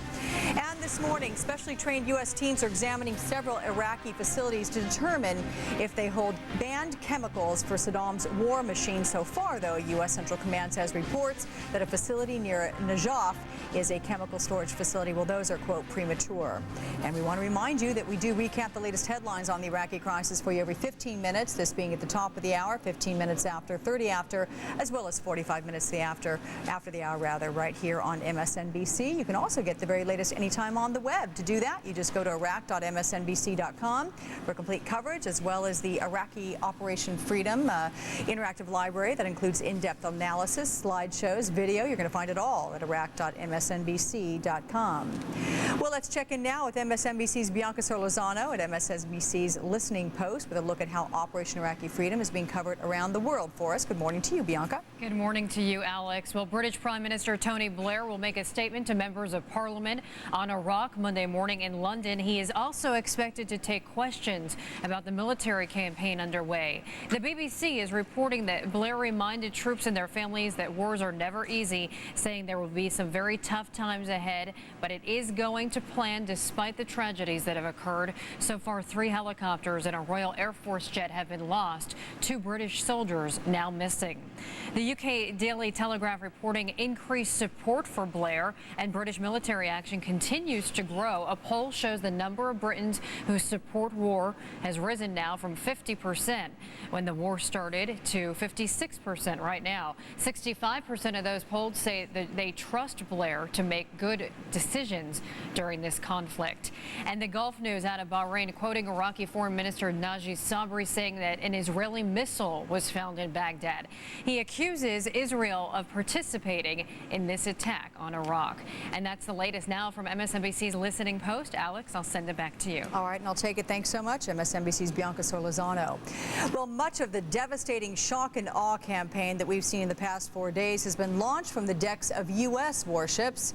NBC's Hanson Hossein is live aboard the USS Abraham Lincoln. Good morning to you, Hanson. Can you give us a quick update from there?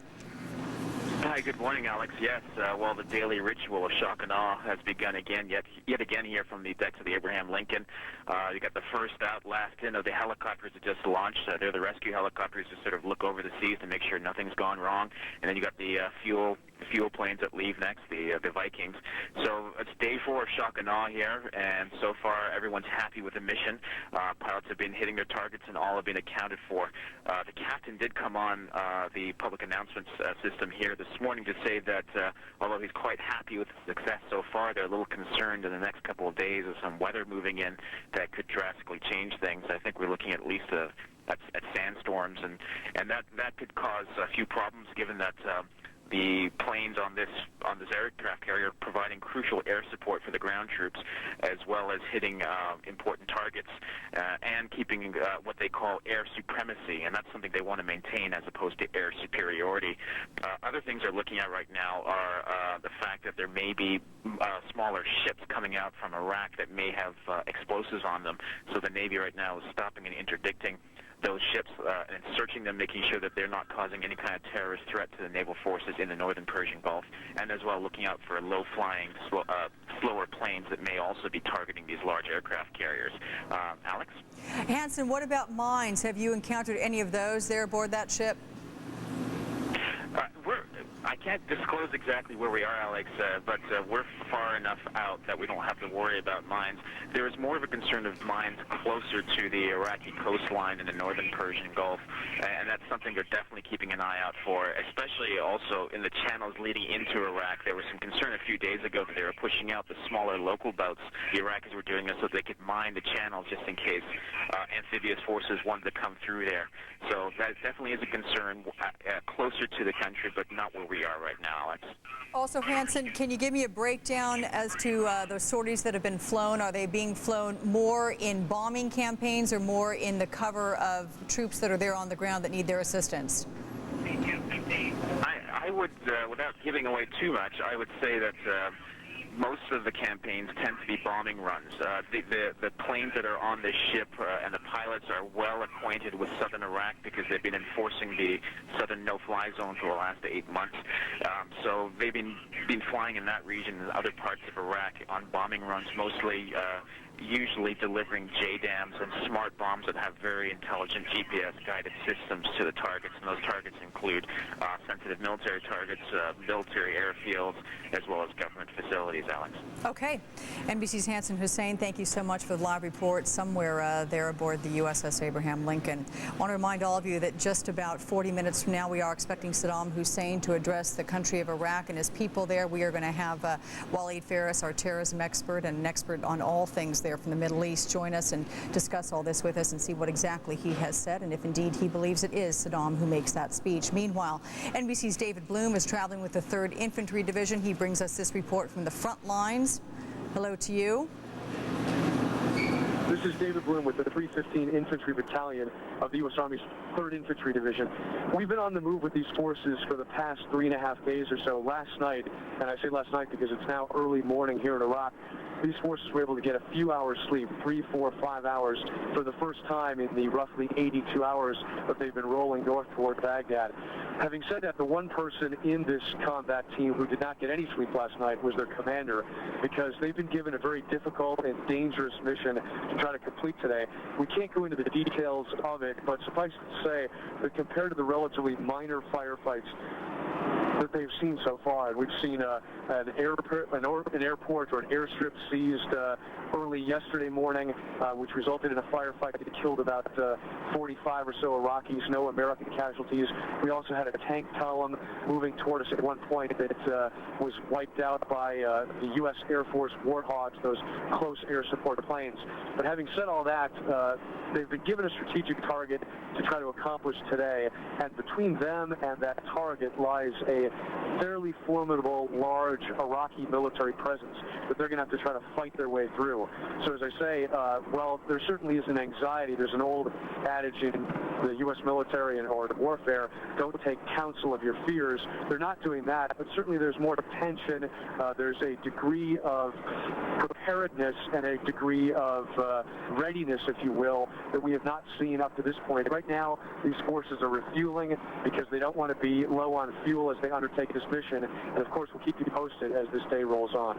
For now, I'm David Bloom with the 315 Infantry Division, Southern Iraq.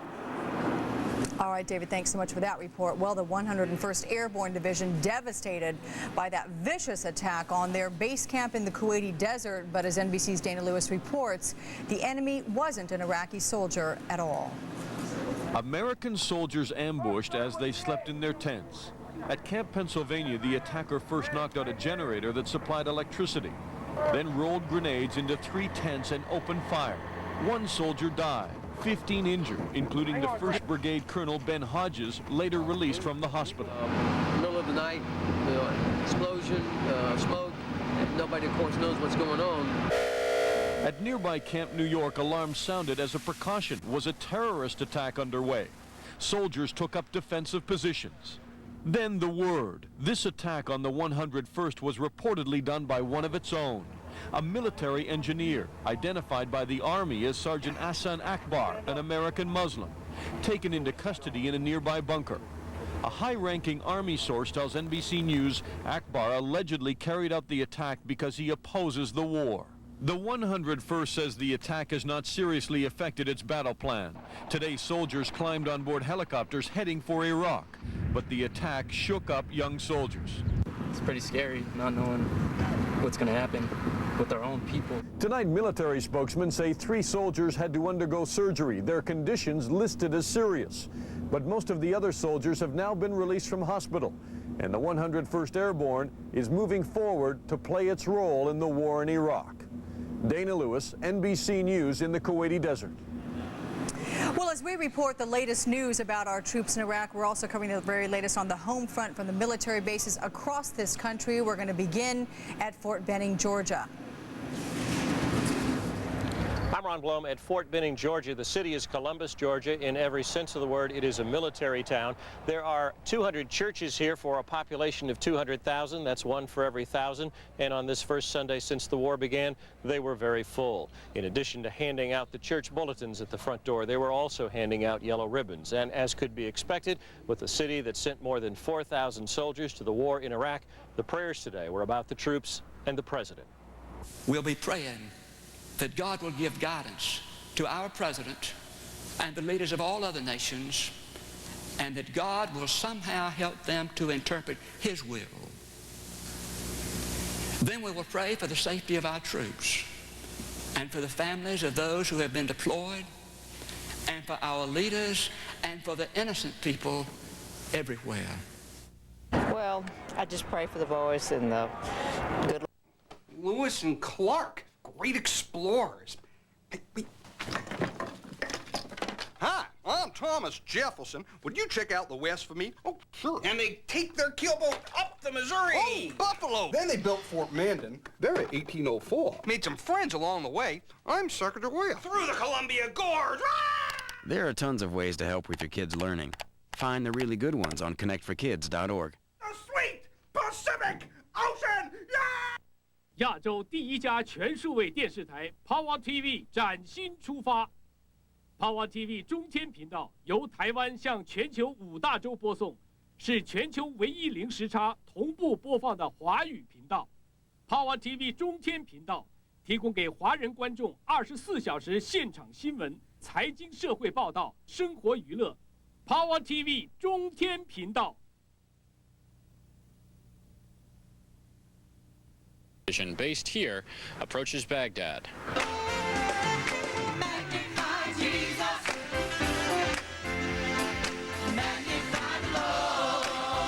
At this Georgia church near Fort Stewart, a service dominated by prayers for troops at risk.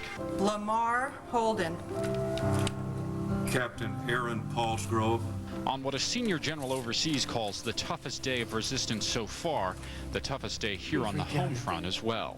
That our country would remember the sacrifices of our young men and women, and that they would be proud of them, and that they would support them, regardless of what their opinion is.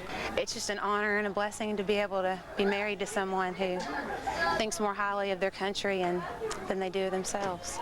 At the home of the 3rd Infantry Division, officials confirm one soldier killed, another injured in an accident in Iraq. No news is good news, because if I haven't heard anything, I know it's not my husband. Nicole Cattle is one of many wives dealing with the terrible anxieties of combat. Married only months, Cattle says a routine helps when her worries take over. While I'm at work, I really don't have a lot of time to think of what's going on over there, as opposed to sitting at home, watching the news, dwelling on every little tidbit that you get. At Fort Stewart, wives and children hanging ribbons in support of their loved ones overseas and each other at home. We're here not only to hang the ribbons, but for support for one another. As those ribbons more common here at Fort Stewart, there was also a special prayer service organized for those serving overseas.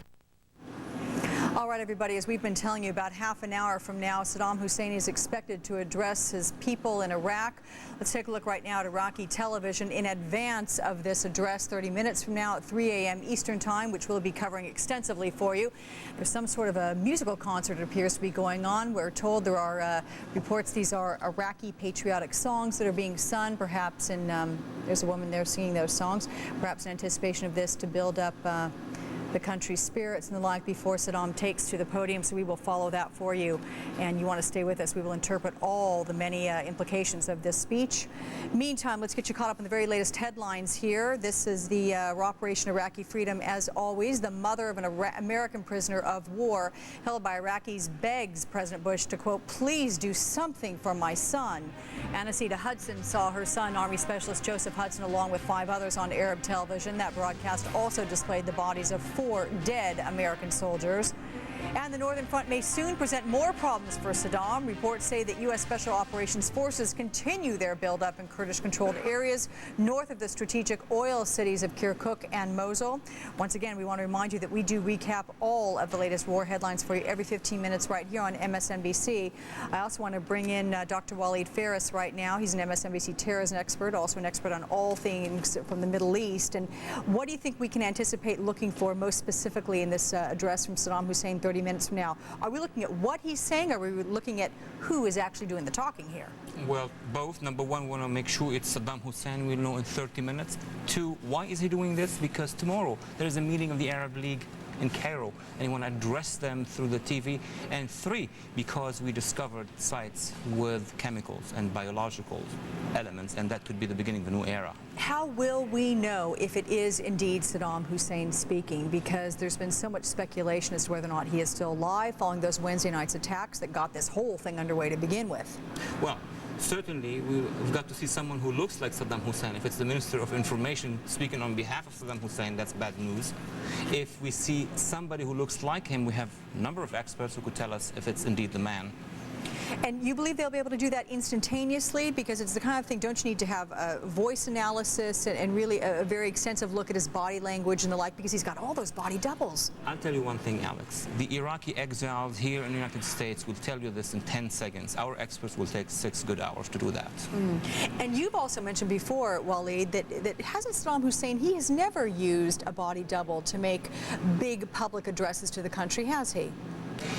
Saddam Hussein basically is someone.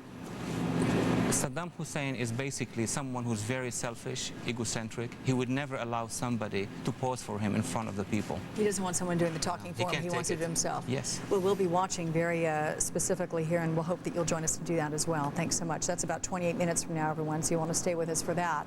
Meantime, U.S. soldiers may have found 2 weapons of mass destruction sites in Iraq. Teams of specialists have been sent in to investigate. For the very latest on this and for the Pentagon's reaction to today's troubling events, we turn straight to MSNBC's Jeannie Ohm. Good morning to you, Jeannie. Good morning to you, Alex. If we can first talk about the expected Saddam Hussein speech in about 30 minutes from now. You know, we all should remember that right after the deadline expired and the U.S. unleashed about 40 cruise missiles around Baghdad, including Saddam Hussein's palace, where he was believed to be with his 2 sons and other senior military leadership. It was only a short time afterwards that that video was released in Iraq of Saddam Hussein, who appeared noticeably heavier, wearing really thick glasses and appearing to read off of a notebook. Well, after that tape was released, there was extensive analysis with the intelligence communities, and they had concluded that, yes, that was the voice in all likelihood of Saddam Hussein. But what they couldn't tell based on that tape was when was it made. There was a lot of suspicion. Perhaps this was all pre-packaged because Saddam Hussein was clearly given the deadline, so he could have done it ahead of time. They also point out, according to senior U.S. officials, that there is plenty of stock footage of Saddam Hussein out there. So what does he have to do to be credible, to convince the intelligence community that Saddam Hussein not only was not injured in that first round of attacks, but that he survived and is still very much in control? Well, officials are saying they want to see something, perhaps having him hold up a copy of today's newspaper.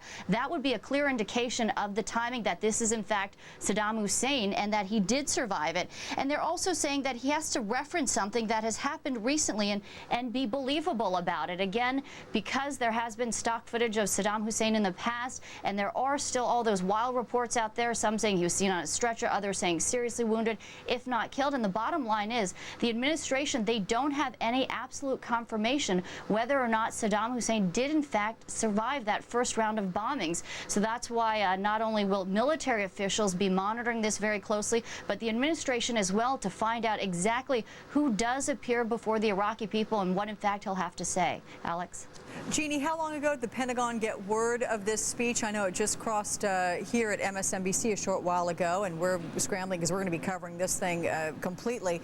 But did the Pentagon get any heads up on this?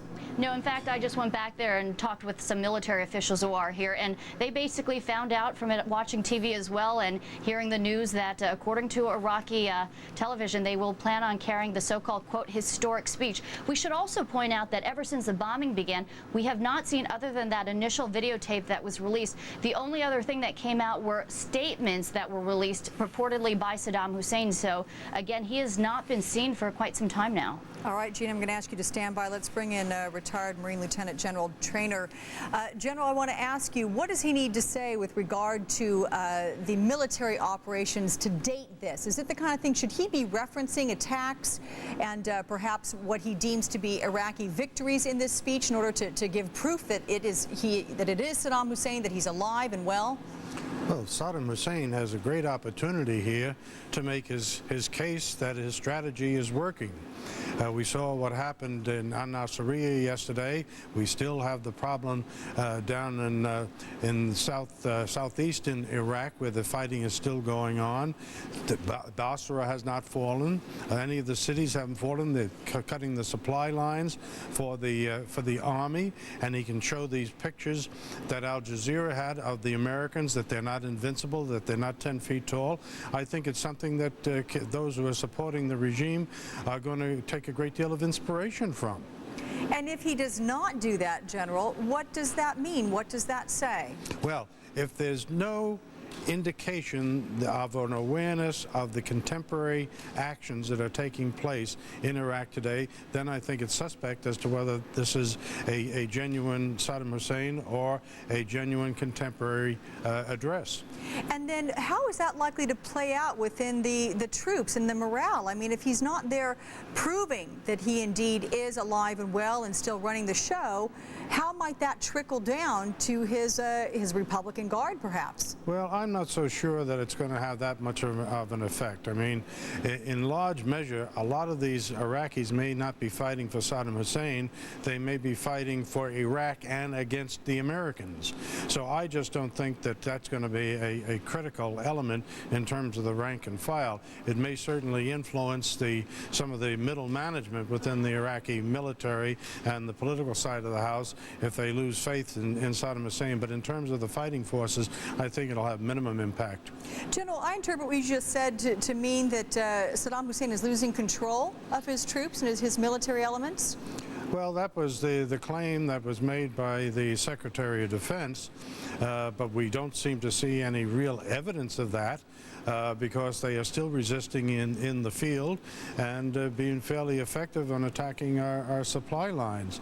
So perhaps it's because there's not complete central control as the result of our bombing, but apparently the Iraqis have decentralized their command and control system in anticipation of the center being put out of action. All right, General, I'm going to ask you to stand by as we build up to this. This is an address expected to be aired about 22 minutes from now on Iraqi television. Saddam Hussein addressing the country. Many questions need to be answered. All eyes on the Bush administration within the Pentagon. Certainly going to be keeping an eye on this, as will we for you. But once again, Dr. Waleed Faris joins me. I want to ask you in advance of tomorrow's Arab Nations League summit that they have, their meeting, what do those members need to hear from Saddam Hussein to have things proceed the way they want them to? Well, one fact, Alex, is that the Arab League is divided. It's not well seen in the West, but Kuwait and Jordan are not very supportive of an Arab decision against the United States. Libya, Syria, other nations are pushing forward for a United Nations intervention. Saddam Hussein is trying to tell the Arabs, look, I have resisted. My troops are still on the ground. You're going to deal with me. I'm going to be around, so you'd better come and support me. But the Arab nations, is it safe to say, fair to say, no love lost between Saddam Hussein and many of those countries, whether they're able to say those words publicly or not? I can assure you that out of 21 Arab states, Iraq excluded on 20 states, no one loves Saddam Hussein. But they are divided as to how to deal with Saddam Hussein. You have those who would be waiting for the United States to move in, and those who are going to be trying to say we have nothing to do, but once the regime change will occur, they will come. But why be divided? Are they worried about political unrest there then in the region? Well, the Kuwaitis basically are for a regime change. I mean, we don't hear much about their TV stations and broadcasts. They are extremely, extremely energetic in supporting the United States. The Jordanians would like to see the regime change taking place. They don't want to show that to the Arab world. And the rest are divided between those who are afraid of a regime change because they will be next. What's your best guess? You think we're going to see the real deal coming up about 20 minutes from now? You think it'll be Saddam Hussein? We're going to see the best deal. Best deal he's got to offer, at least at this point. At least his command around him. Okay, I appreciate that. I'm going to ask you to stand by as well. Let's bring in MSNBC's Rosalind Jordan. She is standing by. She routinely covers the White House for NBC's Rosalind Jordan. Thanks, Rosalind, for joining us as well. I want to ask you about the Bush administration's stance on this. I mean, this is something that the White House certainly must be watching with all eyes focused to see if we can finally definitively answer once and for all that plaguing question that's been around since Wednesday night. Is Saddam alive? Is he well? Well, I can only presume, Alex, that the White House is trying to see what information it can gather on this. But this is really going to come down to, as Jeannie alluded to a few minutes ago, the intelligence. It's going to come down to analysts from the NSA, from the CIA, from other parts of the intelligence community taking a look at what is said, taking a look at the environment surrounding Saddam as he makes the speech to try to, one, authenticate that indeed this is Saddam, not one of his doubles who he routinely hires to fill in for him for security reasons, and two, to look at the substance of what the speaker is saying when the speech is carried live on television. There's been a lot of reporting from NBC News indicating that part of Operation Iraqi Freedom involves disrupting the communications apparatus inside Iraq, and that does include jamming, as it were, sometimes the television signals. There are two state-run TV stations, as I understand it, Alex, and certainly that would, come down to trying to figure out whether or not this is an authentic transmission being carried by one of those two Iraqi television stations. And of course, given that earlier today there were reports that parts of Baghdad didn't even have any electricity, the question then will be how many people inside Iraq would actually get to see this transmission if indeed it does take place as has been advertised. Alex? Roslyn, any idea, best guesstimate perhaps, on how long it would take to authenticate this particular broadcast? Because you mentioned there's a number of agencies, most notably the NSA as well, watching this. Have you ever gone there with questioning as you've been reporting out in the field there?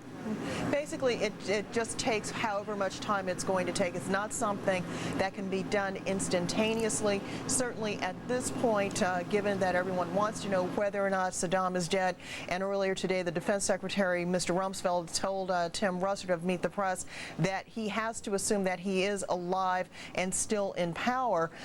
This is a process that probably could be done sooner rather than later, but I don't think you're going to get instantaneous confirmation. Probably the best reasonable guess would be at the earliest 24 to 36 hours, but that is assuming that every part of the analysis process is up and running. Certainly they're already going to be double or triple rolling on this so that they can go ahead and start that analysis, but it's not going to be instantaneous. We may not know until tomorrow unless he does, as one intelligence source told NBC News, unless he holds up a newspaper with today's date on it, something that we know is for real. We're not really going to know right away.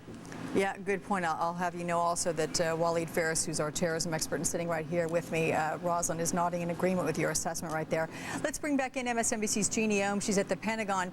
Jeannie, has there been discussion about altering the state of the war plans? Should it be proven once and for all either way that Saddam Hussein is either dead or alive, or would things proceed on schedule?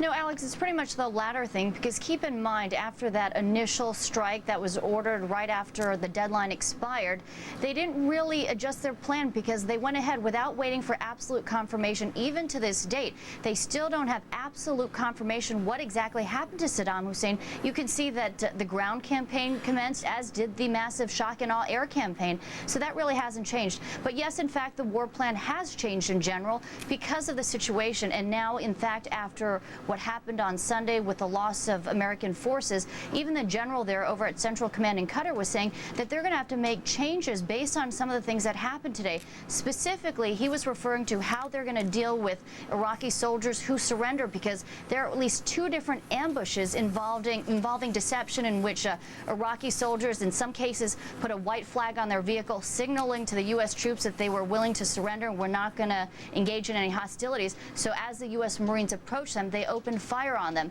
Another example, there were other Iraqi soldiers that put on civilian clothing. Again, when Marines started approaching them, they were cheering their arrival to show that they were glad for their presence there. And in fact, they then also opened fire on those U.S. Marines, and that's why they believe at least 2 U.S. Marines were killed around An-Nazariyam, as well as about 40 others wounded. So based on what happened there, the general was saying, yes, they are going to review things and handle things differently. Of course, they're not saying specifically how they're going to change their tactics. So the war plan in general is always fluid. In fact, Defense Secretary Rumsfeld Rumsfeld had said, you know, the best created war plans, as soon as the war started, that's when things changed. Yeah, and he's also said the ability to be flexible is exactly what they need to do to reach success. Jeanne, stand by just for a moment. We are about 15 minutes away from the top of the hour, and that is when Saddam Hussein is expected to address the Iraqi people. We're going to be covering that for you. Meantime, as we do every quarter hour, we update you on the headlines because you're watching our continuing coverage of Operation Iraqi Freedom. I'm Alex Witt. We have received word that Iraqi President Saddam Hussein planning to make that address 15 minutes from now. We are going to carry that for you live, as a matter of fact, I'm just being told, as it happens. Also, headlining here this morning, troops are on the move, quickly approaching Baghdad. The 3rd Infantry Division, 2nd Brigade, is said to be within just a day's march or so of the Iraqi capital, and so far during the campaign, the Allies have captured about 2,000 prisoners. Meanwhile, U.S.-led forces suffered their worst casualties of the war in 2 bloody battles near Nasiriyah. In the end, however, the Allies triumphed, knocking out at least 8 tanks and some anti-aircraft artillery. And we want to remind you, we do recap the latest headlines on the Iraqi crisis for you every 15 minutes, this being at the top of the hour, 15 minutes after, 30 after, and 45 minutes after the hour right here on MSNBC. In addition, you can also get the very latest anytime on the web. To do that, you just go to iraq.msnbc.com for all the complete coverage, as well as the Target Iraq Interactive Library. That includes in-depth analysis, slideshows, also video. You're going to find that all at iraq.msnbc.com. We're going to continue our discussion now, looking ahead to about 12 minutes from now, if Iraqi television runs on time. We're going to be hearing Saddam Hussein address the Iraqi people. If we can, I'd like to bring up a picture right now of that which Iraqi television is broadcasting. We're told it is some sort of musical compilation of patriotic songs. We were hearing that just a few minutes ago. Now we're looking at well, it looks at just pictures, a montage of sorts of the Iraqi people. There you see a picture of Saddam Hussein as well, of course, but these would be Iraqis in jubilation there, some Iraqi milestones, some things that are probably well known to the people there.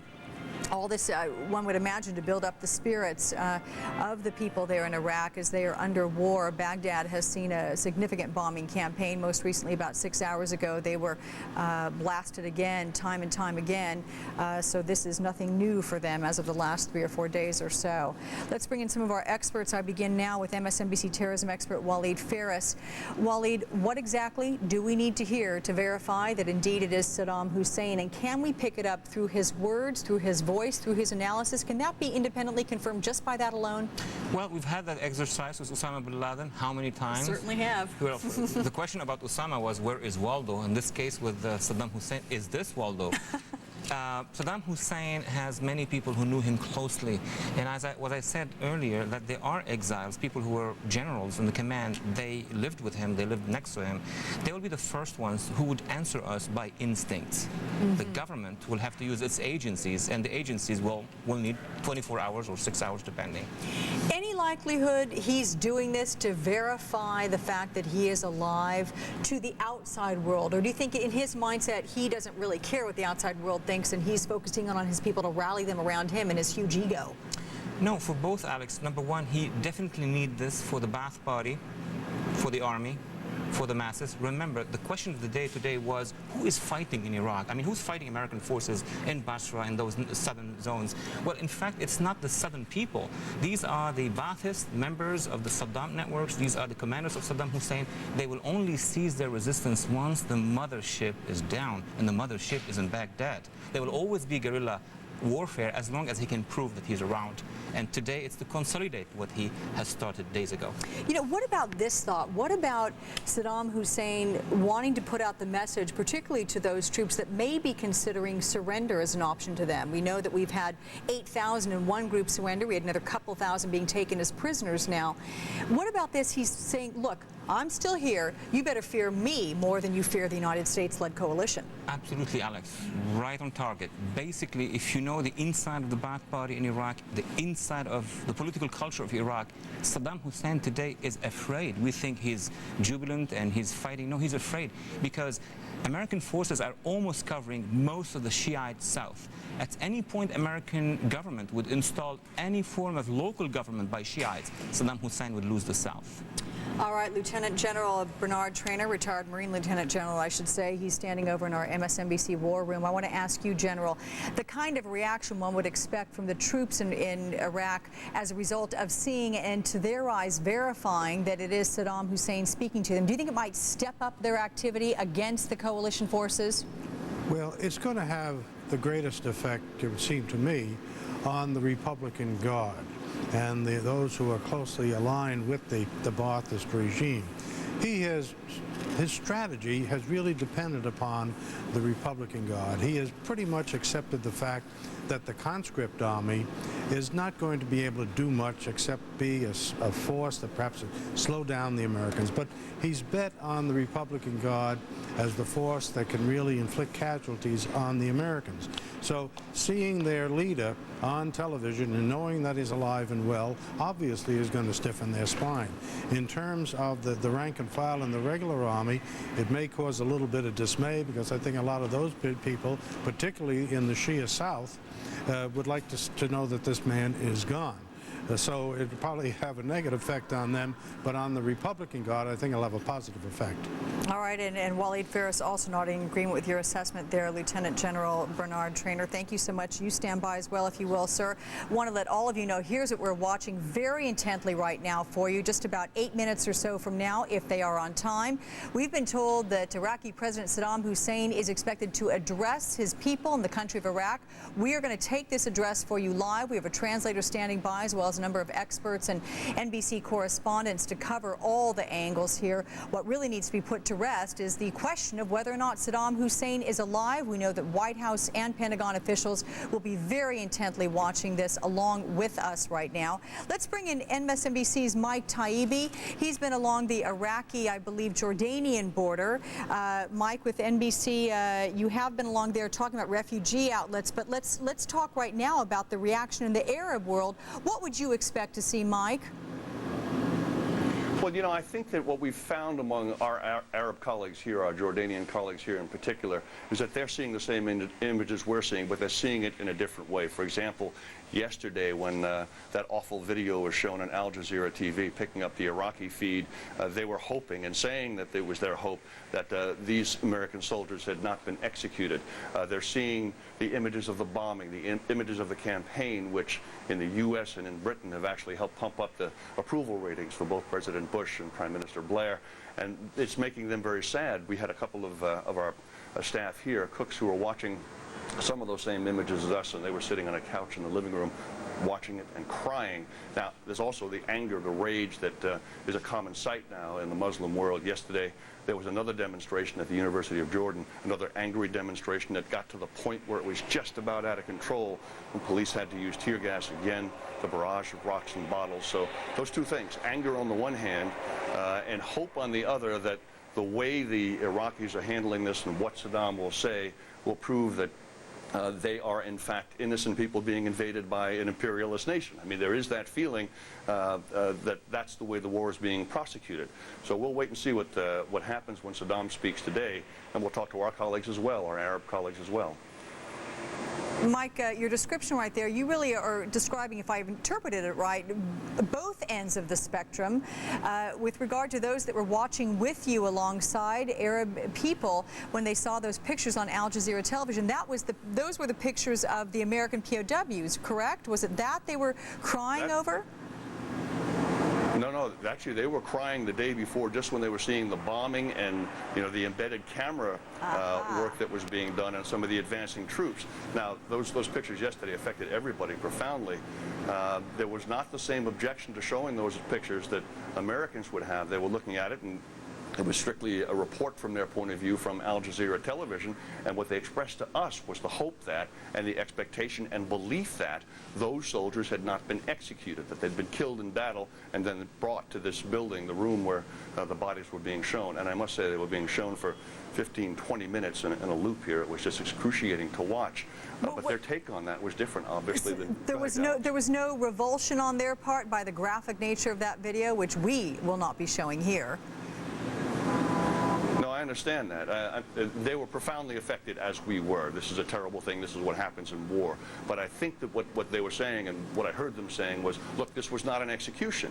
These men were killed in battle, as people on both sides of this conflict have been killed in battle, and the decision by Al Jazeera to show it in Iraqi television, state television, to videotape it and to do the interviews with the surviving American troops was a television decision, a press decision, but had nothing to do with any cruelty or any attempt by the Iraqi government to humiliate these people. This is just what they were doing. The images themselves, though, were as shocking to the Arab colleagues of ours as they were to us. All right, Mike, I'm going to ask you to stand by as well. I want to tell everyone what we are doing here. We are building up to watching a reported live event from Saddam Hussein. He is supposed to address his people. Now, I said a live event. We're not 100% certain it will be live. There will be an address that will be broadcast to his people coming up at 3 a.m. Eastern Time. That's just about 3.5 minutes from now if the Iraqi television process runs on time. But again, the key thing will be to see if it is a live broadcast versus a taped broadcast. Also key to see if it indeed is Saddam Hussein who is making that speech, or a double. Let's bring in Waleed Faris. He's a terrorism expert, and he is well acquainted with Saddam Hussein, with the body language, with all of that would go under excruciating analysis, really, on behalf of the White House and the Pentagon. How difficult will it be to find out if Saddam Hussein is the one doing the talking? Well, number one, you have the words. You can compare with 10, 20 years of previous speeches, could be done quickly. Number two, the way he thinks. And number three, most importantly, the way he would prioritize. If it's Saddam Hussein, then he would put himself in the center, before the regime, before the nation. These are ways to identify if it's really and indeed Saddam Hussein. Is this the kind of thing that he is going to want to validate his being alive to everybody, so he might need to talk about the capturing of American troops, that kind of thing, to validate, look, this just happened, so I'm showing you people, I'm here. Alex, absolutely. If he speaks to the last 3 days, not even the last few months, few weeks, then it's Saddam Hussein. If he mentions the captured soldiers, then it's Saddam Hussein. But again, it could be someone else posing for him. Have you ever seen Saddam Hussein do something like hold up a newspaper to verify? Would he do something like that to date it, show one of today's newspapers? No, that's a question of honor. He won't go that low in these details. He would just say things, but he won't show dates, unless some signs around him, behind him, would show us. And also I want to bring in retired Marine Lieutenant General Bernard Traynor. General, tell me, how intently do you think that people, leaders, military leaders in the field are going to be watching this address, which is scheduled to come up about a minute and a half from now if all runs according to schedule? Most interested. It'd be the same sort of thing if there was a rumor that that President Bush was dead, and our field commanders got the word that, well, the president's going to be on television. Let me tell you, they'd be very interested. So I'm sure that there's a great deal of interest amongst the leadership and the rank and file of the Iraqi armed forces, both the regular army and the Republican Guard. General, it's also been said that the regular forces have been categorized as being just, quote, cannon fodder, I've heard, which is a pretty gruesome term, but that Saddam Hussein looks at those, many of whom have already surrendered or been captured as POWs now. They're just cannon fodder. They're not the ones that he's really focused on, which would be the Iraqi Republican Guard. Do you agree with that? Well, using the term cannon fodder is kind of a useless term. They're obviously not cannon fodder. He hoped the regular army, the conscript army, would at least put up some sort of a fight, and apparently many of them have. Some of them have surrendered. Some of them took a shot to acquit their honor and then surrendered. But no, they're not cannon fodder. He just didn't expect very much of them, and in that regard, I think his expectations were fulfilled. General, thank you so much for that report. All right, everybody, it is now 3 a.m. on the East Coast.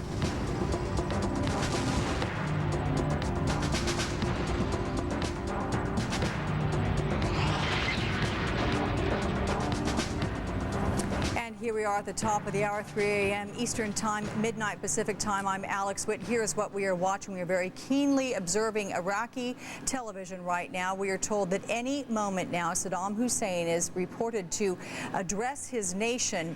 What the key things will be as we look at a live picture of Iraqi television right now, perhaps this being an introduction to Saddam Hussein's speech. Will this be a live broadcast? Will this be a taped broadcast? We will have all talking through some tough times. Every night. And I just hope he comes home. We'll hear more from the home front and the war front and bring you all the breaking developments as we continue our coverage of Operation Iraqi Freedom.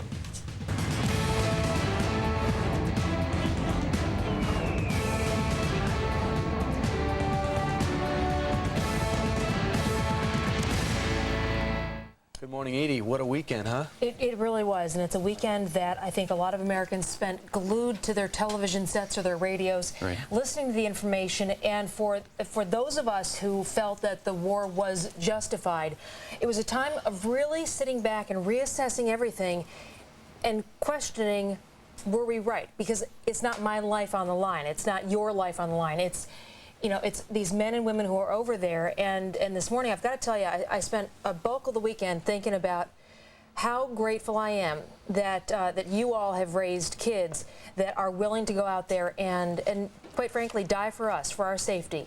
And it's what this nation has depended on since its beginning. But it blows my mind that there are such incredible Americans, and we are grateful. Absolutely. And they are absolutely pros at what they do. They've chosen to do what they do. They're absolutely pros at what they do. They're dedicated. And I know it's nothing's like the real thing, but when you talk to them, and even the ones that experienced, the guys that were in 91 were more keyed up than the guys that never saw action before. They couldn't wait to get back there because most, I can't speak for 500,000 or 200,000 soldiers, most really saw the big picture there, a chance to change the complexion of the Middle East, and that's what this administration's been talking about. Things are changing right now. Constantly. John Scott has the very latest war developments. John? Edie, thank you. Coalition airstrikes pound Baghdad through the night and into the afternoon. There's word our troops on the ground have started moving in toward the city itself. A senior military source says our troops are fighting the Republican Guard now on the outskirts of Baghdad. Iraq claims it shot down 2 Apache helicopters and captured their pilots. So far, the U.S. military confirms only 1 Apache is down. The Pentagon has no word yet on what's happened to the crew. Saddam Hussein appears on Iraqi television claiming his troops will achieve victory. U.S. and British military sources say the broadcast was most likely not live, and it sounded suspiciously generic. That's the latest update from Operation Iraqi Freedom. Guys, back to you. All right. Thank you very much, John Scott. Of course, they're going over that videotape at the Pentagon to figure out if it's live or if it's Memorex. Mike Manuel is live there right now. Mike. Well, Steve, Edie Bryan, good morning once again. We can tell you that videotape is going to get very careful analysis. More explosions are being reported in Baghdad this morning as coalition forces prepare for a showdown as they get to Iraq's capital city. We're expecting an update later in the day from Pentagon officials here, but already this morning we can tell you that the British Defense Secretary has talked about resistance as coalition forces approach Baghdad. We have anticipated for some time the idea that there might be a defence with irregular forces of the towns and cities, and we have no intention of falling into that particular trap. Meanwhile, U.S. troops surrounded a facility at Najaf, a city 90 miles south of Baghdad. It is described as a 100-acre facility that was camouflaged to blend in with the desert, surrounded by electrified fence and run by an Iraqi general. Is it a chemical weapons facility? At this point, Pentagon officials say they are not sure.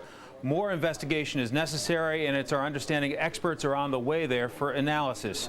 No official reaction from the Pentagon at this point to the Saddam Hussein speech that ran on Iraqi television earlier this morning. U.S. military officials say they are skeptical and that the tape is likely dated.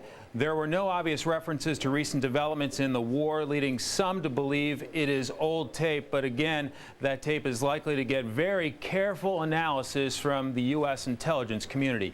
Back to you guys in New York. Mike, I'm wondering, I know that they've got the general you mentioned in captivity. Has he started talking? Have they indicated whether or not anyone they've got in captivity has given them information that might lead them to the smoking gun, to the proof? Well, Edie, we've heard that they have several Iraqi high-ranking officers in their possession, and that they are talking to U.S. investigators. So the hope is that they will be cooperative, fully cooperative, and that U.S. military forces and coalition forces will get the information they need to track down if there are any chemical weapons in that facility or anywhere nearby. All right. Thank you very much. Mike Emanuel live at the Pentagon. You know, Colonel Hunt, we're going to go out to Rick Leventhal now, a man that he's 223 miles, we understand, where everything heated up southeast of Baghdad, when all of a sudden we realized the Marines that were moving forward looked like they were looking at surrendering villagers. Then they found out they were officers dressed as civilians. Yeah, he's been in the first firefight of the war. Rick has. The track he was in. He's in a reconnaissance unit with the Marine Corps. Right. And he's just been in the biggest fight of the war, which he had last night. Well, let's find out what's going on. Rick Leventhal with the 1st Marines 3rd Light Armor Recon Battalion. He's done a great job. Good morning. Good morning to you guys. Very busy couple of days for these Marines and a very busy night last night as well. They spent much of this day filling up their fuel tanks, stocking up on food and water and recharging their batteries, getting ready for the next push forward. Last night was insane. There was so much fighting all around us, and some of the guys today actually went out to the site where the fighting took place and recovered some of the weaponry that was used against them. This is one of them. This is an RPG that the Iraqis were using and did actually fire at Marines. They tell me this fires a 73mm rocket that, if it had hit one of the light armored vehicles, could have done some serious damage. But fortunately for the Marines, the Iraqis missed. There were no Marine casualties. This is the high explosive round that's fired by the 25mm Bushmaster chain gun that is on all of the light armored vehicles in the 3rd LAR. And I want to show you the video from last night. You'll see these things in action. This was last night. We're driving down a road and all of a sudden started taking fire from the enemy. And at that point, the Marines began returning fire. They tell us that the Iraqis were using RPGs. They had anti-aircraft artillery. They had a lot of small weapons and some mortars as well. The Marines responded with hundreds of rounds of these 25mm explosive shells. They also used their machine guns on the LAVs, and the fight went on for about an hour. We're told there were more than 300 Iraqis involved in this. They were dismounted from their vehicles, running through the sand dunes, popping up and down, trying to take shots at the Marines, and the Marines were returning fire, and we can confirm that there were dozens of Iraqi fatalities, and again, no casualties on the part of the Marines. And I want to let you listen to some of the gunners who were involved in this conflict, what they had to say this morning. We lit them up. They hit the deck, but they continued to advance. They were within probably 50, 60 meters.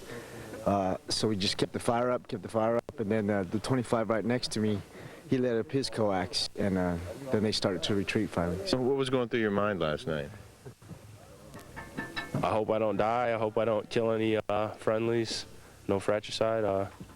Hope everyone makes it out alive. A lot of my buddies were up, farther up, doing what the company push was doing. So, just hope everyone was all right. Someone told me it was your birthday yesterday. It was. It's quite a birthday party. Not really.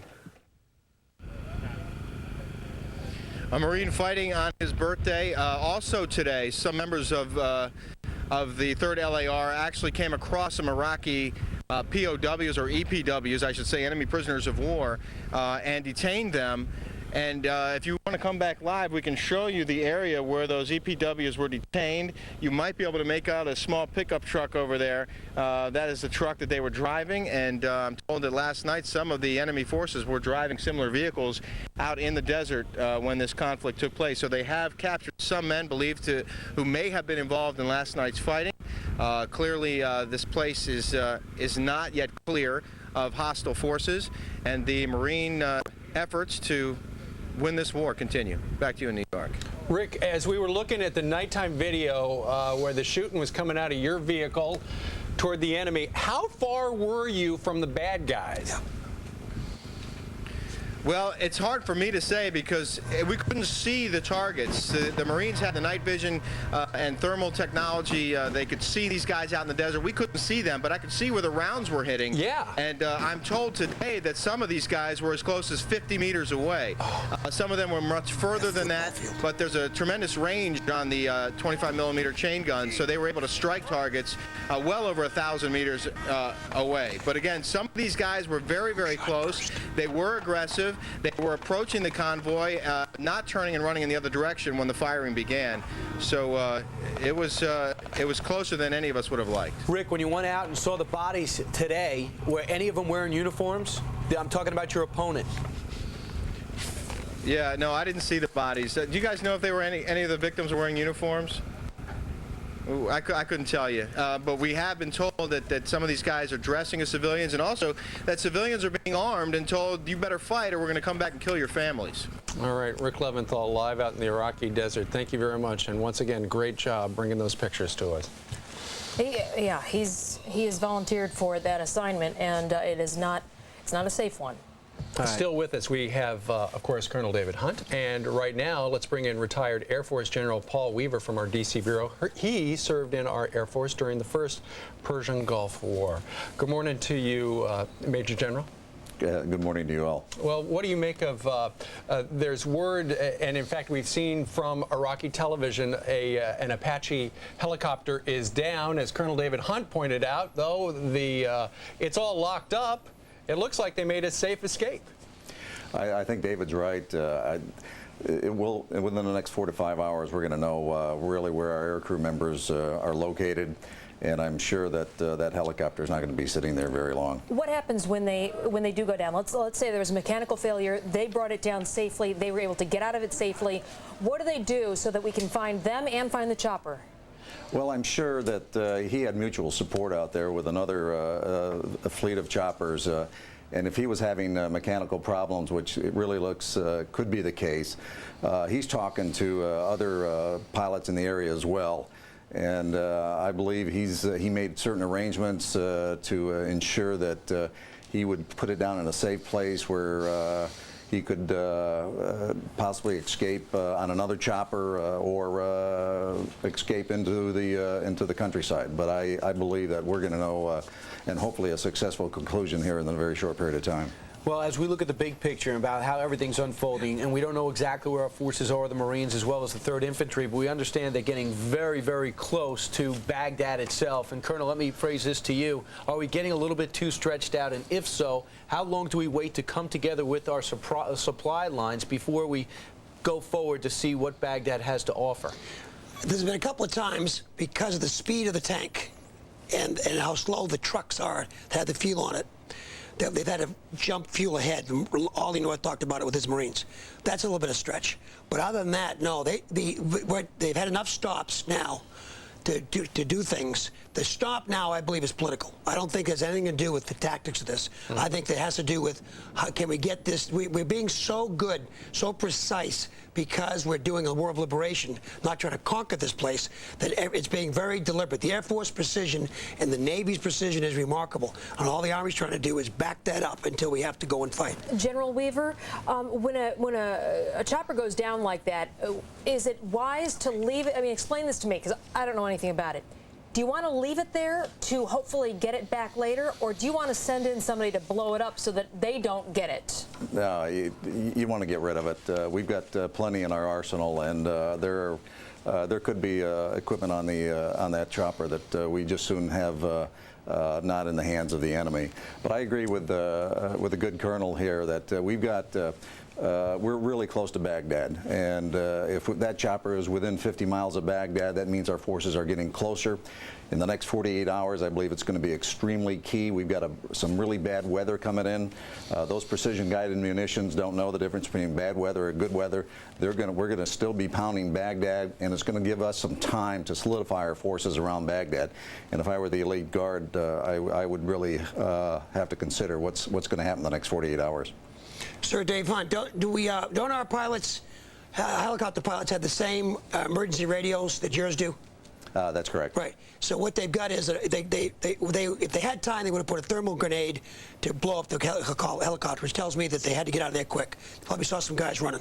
They've got a radio they won't turn on until they're in a secure location. If you remember the kid in Bosnia, we got him after 4 days. Right. So they're running.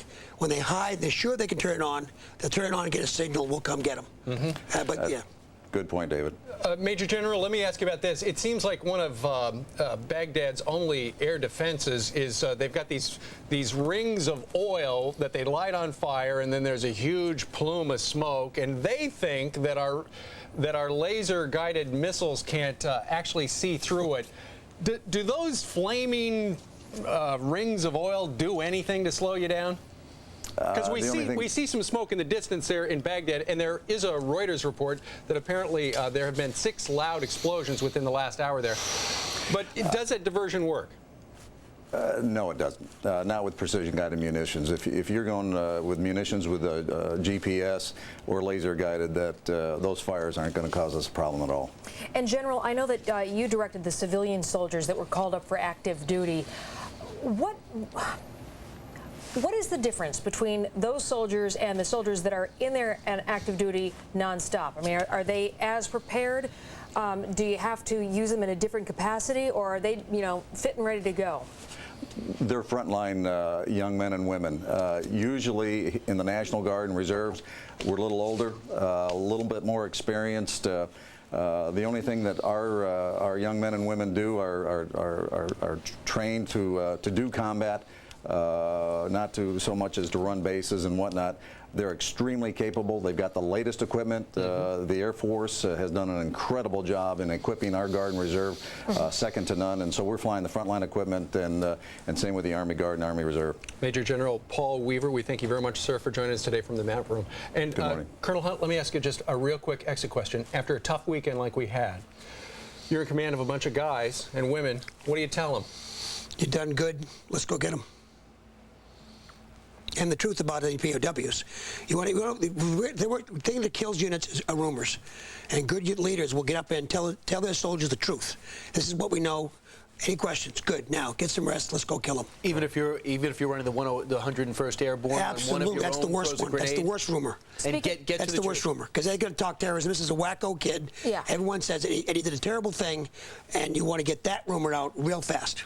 Speaking of killing, though, I was asking you earlier about the Geneva Convention rules regarding these Iraqi soldiers who put up the white flags, hands up in the air, and then pick up their arms again and attack.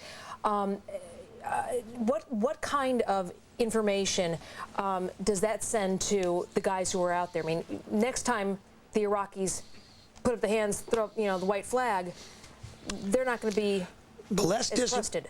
A less disciplined country than ours would shoot the next person to put a white flag up. Yeah. But you can't. And we will not do that. We will get worse. We will get even better. They caught us. We made them a couple. This happens. You get tired. You make a mistake. And we got caught short. It'll never happen again. But we won't wipe out people with white flags. We'll just cause them to do things at a distance. They won't get as close. Right. And everybody will be stopped now. They got lucky. They would love for us to do exactly that, to start wiping out units. Right. That will not happen. These Marines, these Army guys, the Brits, we got the Poles. They're too good to do that. There are some armies, we happen to be fighting one of them, that would, but not ours. Colonel David Hunt, thanks very much for early morning duty today. You're welcome. Nice seeing you guys. There is so much going on. We're going to take you back to the front in a little while. But right now, how many times has Adam Housley had the gas mask on in the last 3 or 4 days? 3. Well, he had it 3 today. Since we got on the air 2 hours ago, it's a good sign, Adam. We can see your face for the first time. Brian, it's always nice to not have one of these things on. After a while, it starts to hurt your chin. But, of course, we wear them every time it goes off to be safe. We've had 3, as you talked about. Now, I've confirmed of those 3 warning signals, Brian, that we've had 3 missiles shot in our direction. And it might sound confusing for a moment, so listen, I'll clarify. 3 warnings, 3 missiles shot towards us. Of those 3 warnings, 1 detected something launched that never entered Kuwait airspace. So that means basically 2 of the warnings had 3 missiles spread between them. 2 of the missiles landed in the Gulf. The 3rd one was shot down by a Patriot in the northern part of this country. So once again, thus far, good news for Kuwaitis, people that live here, also for our military out in the desert. These missiles thus far have not been effective, and hopefully it remains that way until the war has finished. Now, we move from that to the search and rescue missions that could be going on. The military won't confirm whether or not we're having search and rescue missions because they don't want to jeopardize any operations. But if one is going on right now for the 2 missing pilots or some of the other missing soldiers, it most likely would be involved with a 332nd Search and Rescue Wing that is based out in the Kuwaiti desert at a base. Of course, we can't tell you where the location is.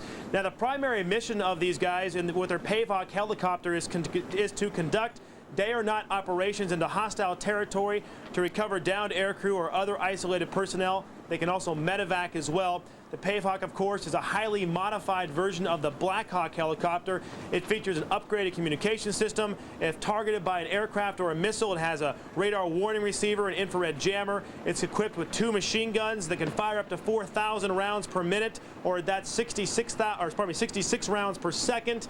Now, with that in mind, each Pavok crew has a crew of 6. They include an aircraft commander, co-pilot, flight engineer, gunner, and 2 parajumpers. Everyone on board carries side arms in case of emergency. We're the Air Force's 911. You know, they're police department, fire department. 24/7. We go at a moment's notice. We sit strip alert. These aircraft are ready to go at a moment's notice. And when we go to do our job, that means somebody's having a bad day. Iraq, to the north, where the Iraqi sabotage oil wells in Rumaila are now unsafe. They've been redesignated that today. Of course, that was one of the first spots that the Americans and the coalition moved into to try to secure when the ground war did begin. The Rumaila, of course, one of the larger oil fields in Iraq. 9, again, are said to have been sabotaged. It was redesignated this morning because of more hostile fire in the region. Rumaila, the fields themselves are capable of pumping more than 1 million barrels per day, which is nearly half of Iraq's total output. The concern was, of course, that there were more oil wells that could be sabotaged, and also at the same time, the safety of reporters could also be in jeopardy because they took a crew there yesterday to take some pictures of the area today. Rather large contingent was planning on heading up there with the military. That was canceled because of the unsafe area. Kuwait and also some other foreign oil firefighters remain on standby along the border to go up there and assess the situation. They too will not be taken there until that area is secured. Now, back here live in Kuwait City once again, we were told by the military yesterday, after roughly 24 to 28 hours without a warning signal, that we were not out of the woods, even though people here are becoming quite complacent. Not people with Fox or in a hotel, but just the general attitude of the community. You can look out in the street when an alarm was going off. Most people were just walking. They weren't running or putting on their masks. But there is still a concern here, guys, that more missiles could be headed in our way and potentially some with gas. Now, that has not been found thus far gas-wise, but as you can tell, just since Fox and Friends began, missiles are still being shot in this direction and thus far have not caused any damage or injuries. Back to you guys in New York. All right, Adam Housley live in Kuwait City in a rare moment where he's not wearing the gas mask. Steve, we opened up the show and the first question was about the weather, and it was starting to sandstorm. In fact, Oliver North we went out to, and he says we're in the middle of a sandstorm right now, although he didn't even put his goggles on. That just shows you what a tough Marine he is. Actually, a big sandstorm is going to be coming up tomorrow. We're going to show you the weather map for the theater a little later on. But right now, let's go out to Steve Harrigan. He is live in Jordan, where he's talking about this. If you're just waking up, Saddam Hussein was on television. The big question is, was it live or was it tape? Steve? Good morning, Steve, Edie, and Brian. A whole lot of news today coming across the screen on Iraqi state-controlled television. First, a short time ago, they were showing pictures of a U.S. Apache helicopter that they say they shot down. Actually, Iraq is saying they shot down 2 Apache helicopters. The one they showed on state television with U.S. markings, all intact, missiles still on board. The Iraqis say that 2 farmers or peasants, they say, shot down these 2 Apache helicopters. So far, there's no word on the crew. Of course, what these Apaches carry a crew of 2 members.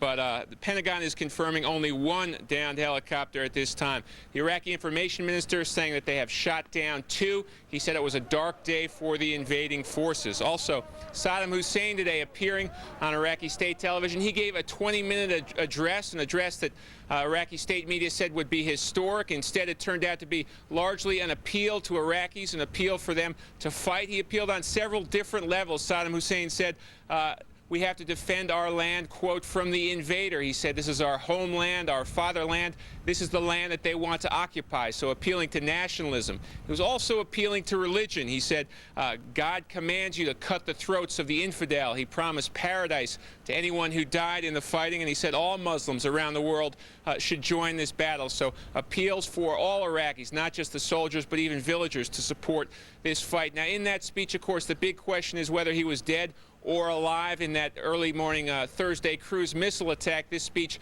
certainly not putting to rest any rumors. No hard evidence in this one way or another. It appears to be a videotaped, dated speech. Some references to battles, some references to specific commanders, but no hard evidence on when this was taped. Back to you guys in New York. All right, Steve Harrigan with the very latest from the region. Meanwhile, big news, it looks as if we have seized a chemical site. The big question is it a place where they've built bombs or something else chemical-oriented? Right now, let's go down to D.C. Yeah, Tim Turvan is a former UN weapons inspector. He is joining us from Washington. Tim, how long does it take to find out whether or not this truly is a chemical weapons plant or just a plant where there were chemicals? I think they can ascertain very quickly whether it was capable of making chemical weapons. What do they look for? In particular, if they're looking for VX, which I think is the #1 suspect for the chemical program, they'll be looking for steel reactor vessels with glass lining, because that's a characteristic of one of the steps of making VX. And if they're trying to hide that this is a chemical plant, is it easy to get rid of that stuff? Because, I mean, they had advance notice that we were coming in the next, week or so. Are you able to mask the intent of that plant very easily or not? It would be easy for them to remove a reactor vessel, but then you would notice that one was missing. And also they would be able to then take samples from the soil, from the air, from swipes on the pipes and things like that, which they could then analyze either for the raw materials that go into the making VX, or for decomposition products of VX, or even traces of VX itself. Right. So that will take a bit longer to analyze and come to a conclusion on. The place where they may have found the stuff, or at least where they're looking into maybe having chemicals, and the term was huge stash, if it is indeed true, is Najaf. We understand it's 90 miles south of Baghdad, surrounded by an electrical fence. There it is. And I'm wondering, Tim, have you ever been there? Have you ever heard rumors about Najaf being anything? No, I haven't been there, nor have I heard rumors of it being a major chemical site. Obviously, if the inspectors knew that it was had rumors of it being there, they should have been there. One of the problems, of course, with inspectors is you can't do much good unless you know where to go and look. And I think if this is indeed a major chemical weapons production site, it will point up the limitations of inspecting in a country which is determined to cheat. Well, we don't know for sure whether or not they were producing weapons of mass destruction there yet. We hope to know perhaps later in the day. But it sure looks suspicious. It's a 100-acre site. It was camouflaged. It had stuff over the top of certain buildings. Apparently, there was an electrical fence around the darn thing as well. It's not like it's a baby aspirin factory or anything like that. We also understand that at least one of the generals is apparently cooperating, and outside of the perimeter, apparently they located a bunch of the berets that a number of the soldiers were wearing, as if they were, getting rid of the evidence, trying to get out of the Republican Guard outfit and into civilian clothes. It does look suspicious. It certainly does. And one of the footprints we used to look at for sites to go and inspect on just out, from the aerial surveillance photography we had, was this perimeter fence, signs of camouflage. And of course, once you get there, is it a military facility? And if so, what is the seniority of the officer in charge? Because all of these things point to a secret military facility of some importance to the regime. Do you know, Tim, if there's a dual use, excuse this naive lack of chemical knowledge question, can someone claim dual use? Certainly for the production equipment, they can claim dual use for pretty much every piece of production equipment. one of the things that is very difficult to inspect for chemical weapons production is the production itself, because you have two ways of producing. You can do what's called line production, where you have two lines feeding in raw materials. There's a reaction going on in the vessel, and then the product is coming out in a continuous stream. That's not what happens in these dual-use places. You have what's called batch production, where basically you have a great big tub. You put in the chemicals, you pour out the product at the end. Then you can put in a different set of chemicals the next day. So if you have that sort of batch production, you can use a facility 364 days a year for legitimate purposes, and one day a year you can make up a big brew of chemical weapons. Of course, they found this place on the road to Baghdad. It was just, we don't know how many kilometers off the main drag, that strip of asphalt that eventually will lead to the capital city of Iraq. Clearly, our guys out there in the Humvees and whatnot, they got intelligence information, Tim, from our intel community. There's a real good chance that we've had this all along, and we simply did not trust the UN weapons inspectors with the really good, juicy stuff, right? There's a possibility of that, certainly, because one of the things that is problematic with doing inspections is so much of this stuff is highly portable, that even if you have excellent intelligence today, by the time you get there tomorrow, the real smoking gun evidence could have been moved away.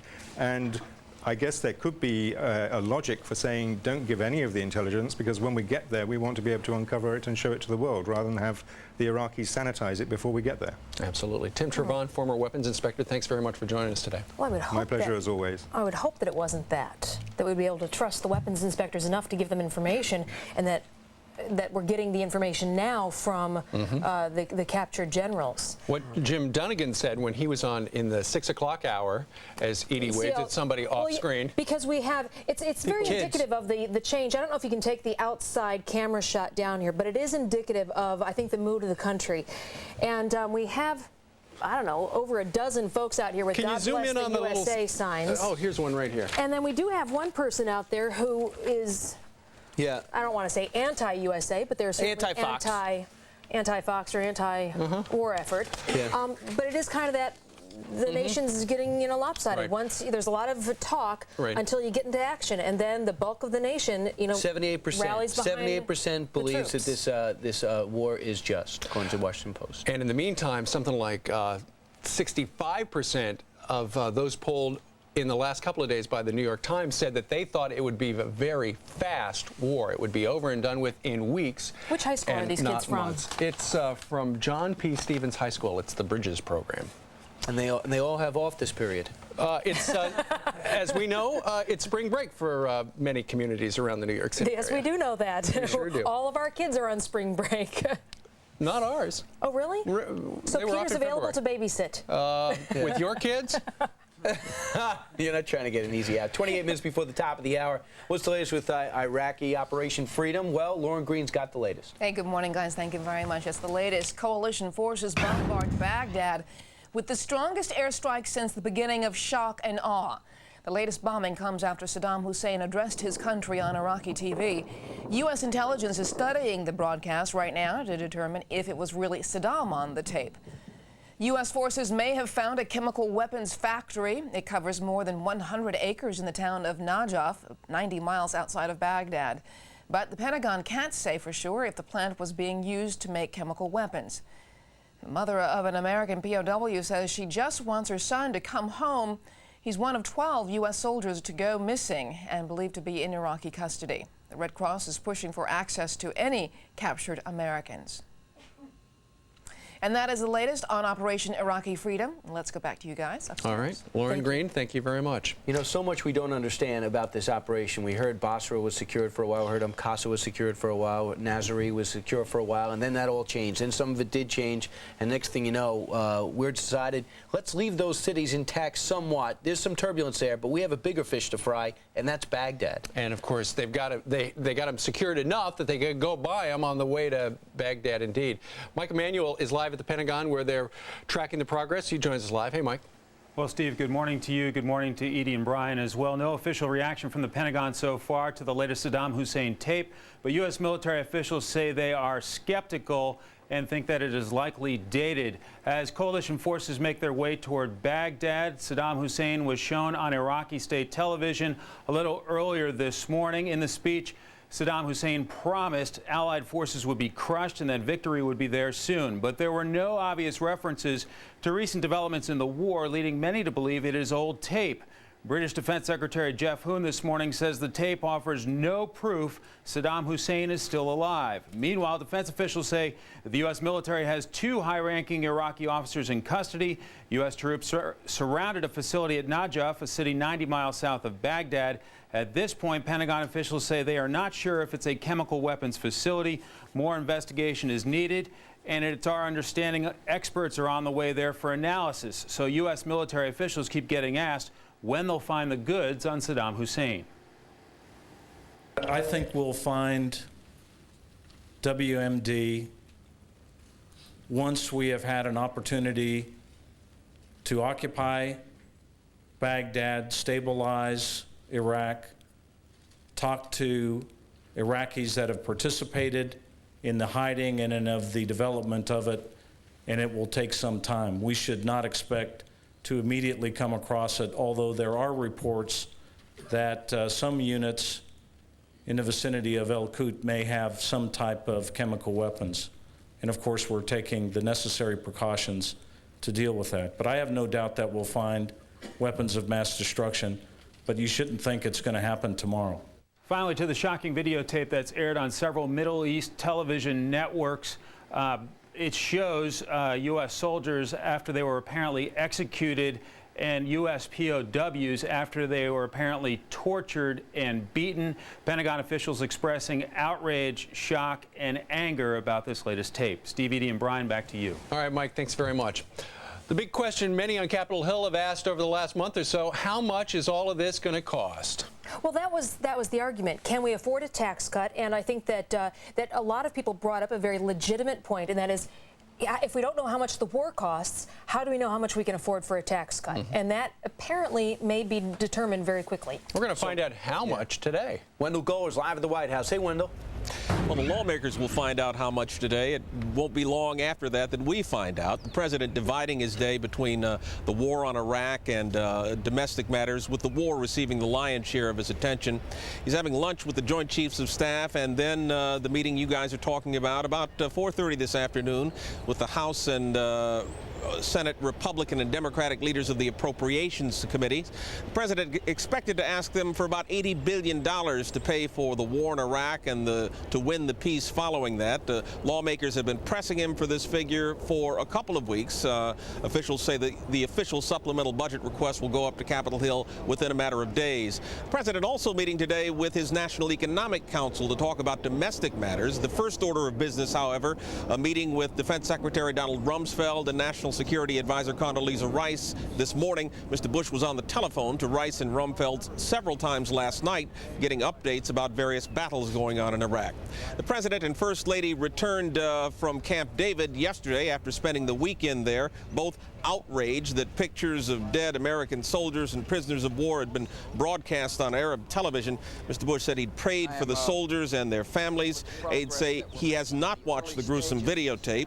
He warned Iraqi military officials to treat American prisoners of war humanely. The POWs I expect to be treated humanely. And just like we're treating the prisoners that we have captured humanely. If not, the people who mistreat the prisoners will be treated as war criminals. The president convened his entire war cabinet at Camp David. There's the vice president, secretaries of state and defense, chairman of the Joint Chiefs of Staff, CI Director, Tenet and National Security Advisor Condoleezza Rice, among others, gathered around the table. They're also able to connect via secure video channel with General Tommy Franks, who is leading the fight in the Persian Gulf. Experts are studying the latest videotape of Saddam Hussein, checking to see that the voice print matches, although officials here say that is only half the puzzle. The real issue is when the tape was recorded, and on that matter, it may be significant that Hussein apparently praises a unit whose commander actually surrendered, though officials won't speculate exactly what that means yet. The president said yesterday it's important for the American people to realize we are just in the beginning phases of the war, though he said it may seem like a long time because of all the action on TV.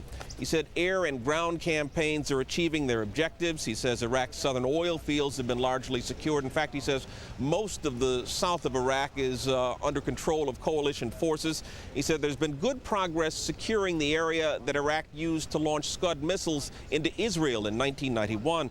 The president says he is thankful Iraq hasn't yet used chemical or biological weapons. He says the coalition is pursuing a strategy to make it difficult for the Iraqis to do so. Steve, Edie, Brian? Wendell Guller, early up this morning at the White House. All right, 20 minutes before the top of the hour. One of the most difficult things for Americans, because we're not a pro-war or bloodthirsty bunch, is when you start seeing the casualties and what you don't know. When a helicopter goes down and you don't know what's happened to the pilots, it just raises so many concerns for us as well as many of you at home, a lot of military families watching.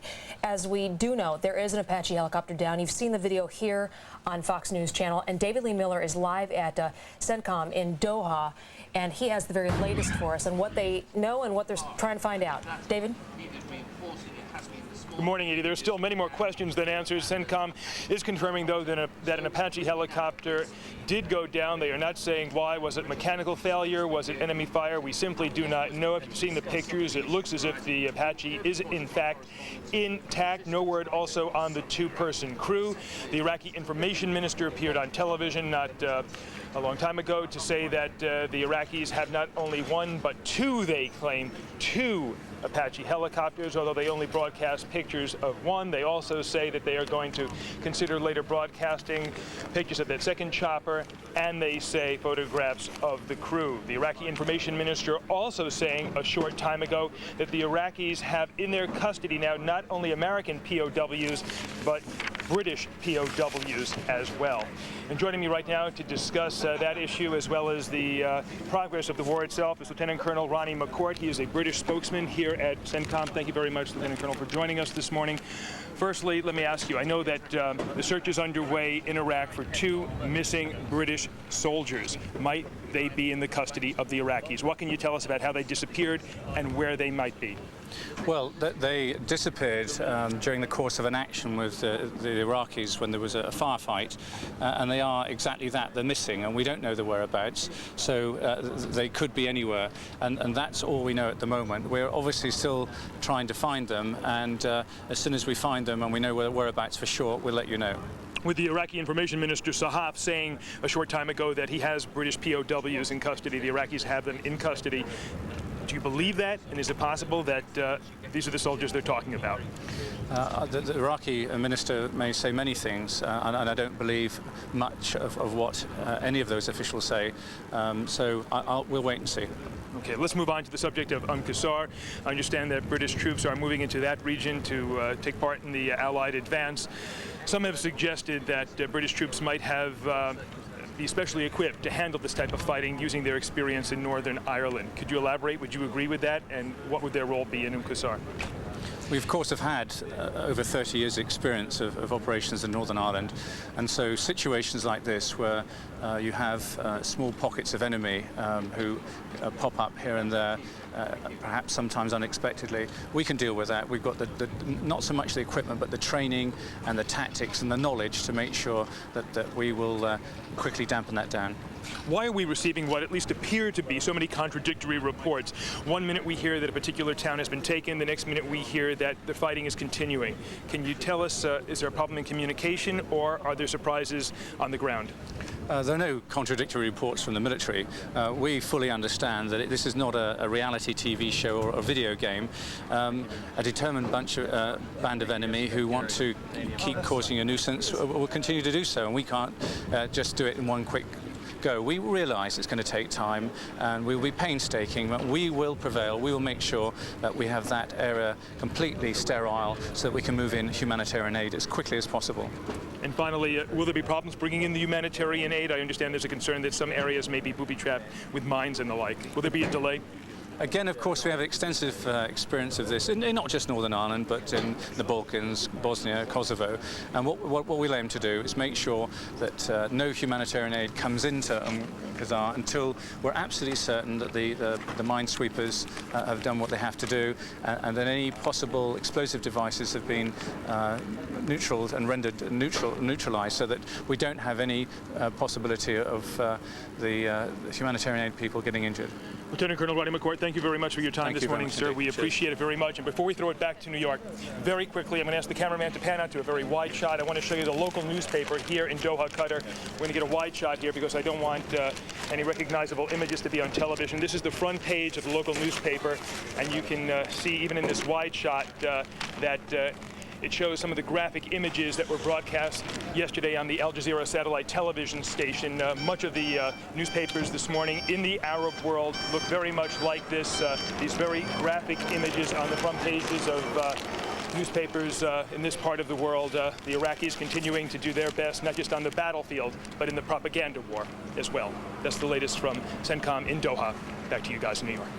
And that's one of our allies. Good. 15 minutes before the top of the hour, we're joined right now by the former New York City mayor and author of Leadership, Rudy Giuliani. Welcome, Mr. Mayor. Good morning. Talk about leadership. This week, the president will be more visible. Last week, towards the end when the war started, he wanted to make it seem, some said, that the military guys were in control. Do you like that leadership strategy? I think the president has demonstrated, leadership throughout, going back to September 11 and his first speech to Congress, in which he outlined the strategy that we're following now. It's been consistent. It's been very much a matter of focus for him, even where public opinion has swayed here and there. He's remained very, very focused, said the same things. We're going to end global terrorism, and this is a part of it. From the war front to the home front, later on today, that guy is going to go up to Capitol Hill and explain how much money it's going to take. We understand $20 billion will be involved with Homeland Security. Of course, that's something very close to your heart, having gone through 9/11 here in New York City.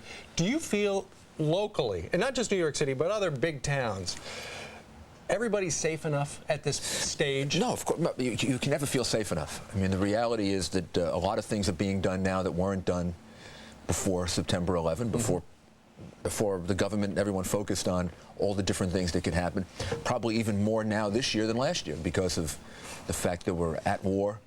But you can never feel that you're safe enough in a society like ours. I mean, we have vulnerabilities that are just obvious. So you keep preparing, you relentlessly prepare, you do everything you can think of, and there are always going to be gaps. And you have to just function and move forward. But after we got one of the big fish, that Khalid Sheikh Mohammed in Al-Qaeda, a lot of people go, whew, he was the planner, he was the brain. Maybe we've made some real progress. I think of it like the government's effort against organized crime in the 1980s. You can't take them all out at once. You can't end it like that. Each major figure that you arrest, each major figure that you take out, and when you seize their assets, the way the government did originally, you keep weakening them. You don't eliminate them, you weaken them. And they're weakened now, but, I mean, it's still a force to be reckoned with, and something that requires a tremendous amount of preparation. There are a lot of similarities between the war being fought overseas and the war being fought here on the home front. You were in charge of, our soldiers on the streets every day, the firefighters, the police officers, the emergency technicians. We have a lot of military families that watch Fox News, a lot. This morning, many of them are waking up and they're concerned that their daughter or their son could be killed, could become a POW. How do you reinforce the knowledge in these families that what their loved ones are doing is something that is helping our entire nation? How much they're appreciated? I think you just keep saying it to them. I mean, the reality is the bravery, the dedication that the members of the military, the uniformed services show is awesome. And what I've found is that families share that. They understand it. I mean, they understand the risk, they understand the sacrifice, and they also understand that everything will be done to try to protect, to save their loved one. If someone is captured, everything is going to be done to try to make sure they're treated safely and recovered. The amount of emphasis on protecting the uniformed members in this particular war, I think is tremendous. I mean, I think a great deal of thought has been given to it. You've also seen the families after a loss. What can we and the people in their communities, Shauna from Texas and the folks from Kansas, what can the people around them do to help those families? Let them know they're not isolated. Let them know they're not alone. Let them know that the entire community is there. The entire United States is there for them and for their children, no matter what happens. That they have our support. You can't believe how important that is. When you go through either the fear of losing someone that you love, whether it's a firefighter, police officer, member of the military, or actually find out that you've lost someone, the feeling of isolation is tremendous. And people have to rally around and let them know that they're very much appreciated. They're going to be very much a part of everything that we do, and their children are going to be taken care of. This is a little bit different, but very close to what you know, and that's the protesters over the weekend. Tens of thousands showed up in the streets. Now, we've bolstered up the police, and it's costing us a whole lot of money to protect against a Homeland Security problem. Those police now have to control that crowd, and maybe crowd members there that want to get out of control. What's your reaction? It's a necessary part of a democracy. I mean, I think they're wrong. I think that the statement they're making is incorrect. I think the war is necessary, justified, and a matter of self-defense. But people are entitled to an opposite viewpoint. What about the disorderly ones? And that's what we're fighting for. What about the disorderly? They can't go to the point where they break laws. But up to that point, it's a necessary part of what we're fighting for. That's part of what we're fighting for is the ability to say anything you want. People agree with war, agree that this is necessary, as I do. The 70%, 80% agree with that. 15, 20% are on the other side of it. I guess that's the way it is in a democracy. They can't break the law.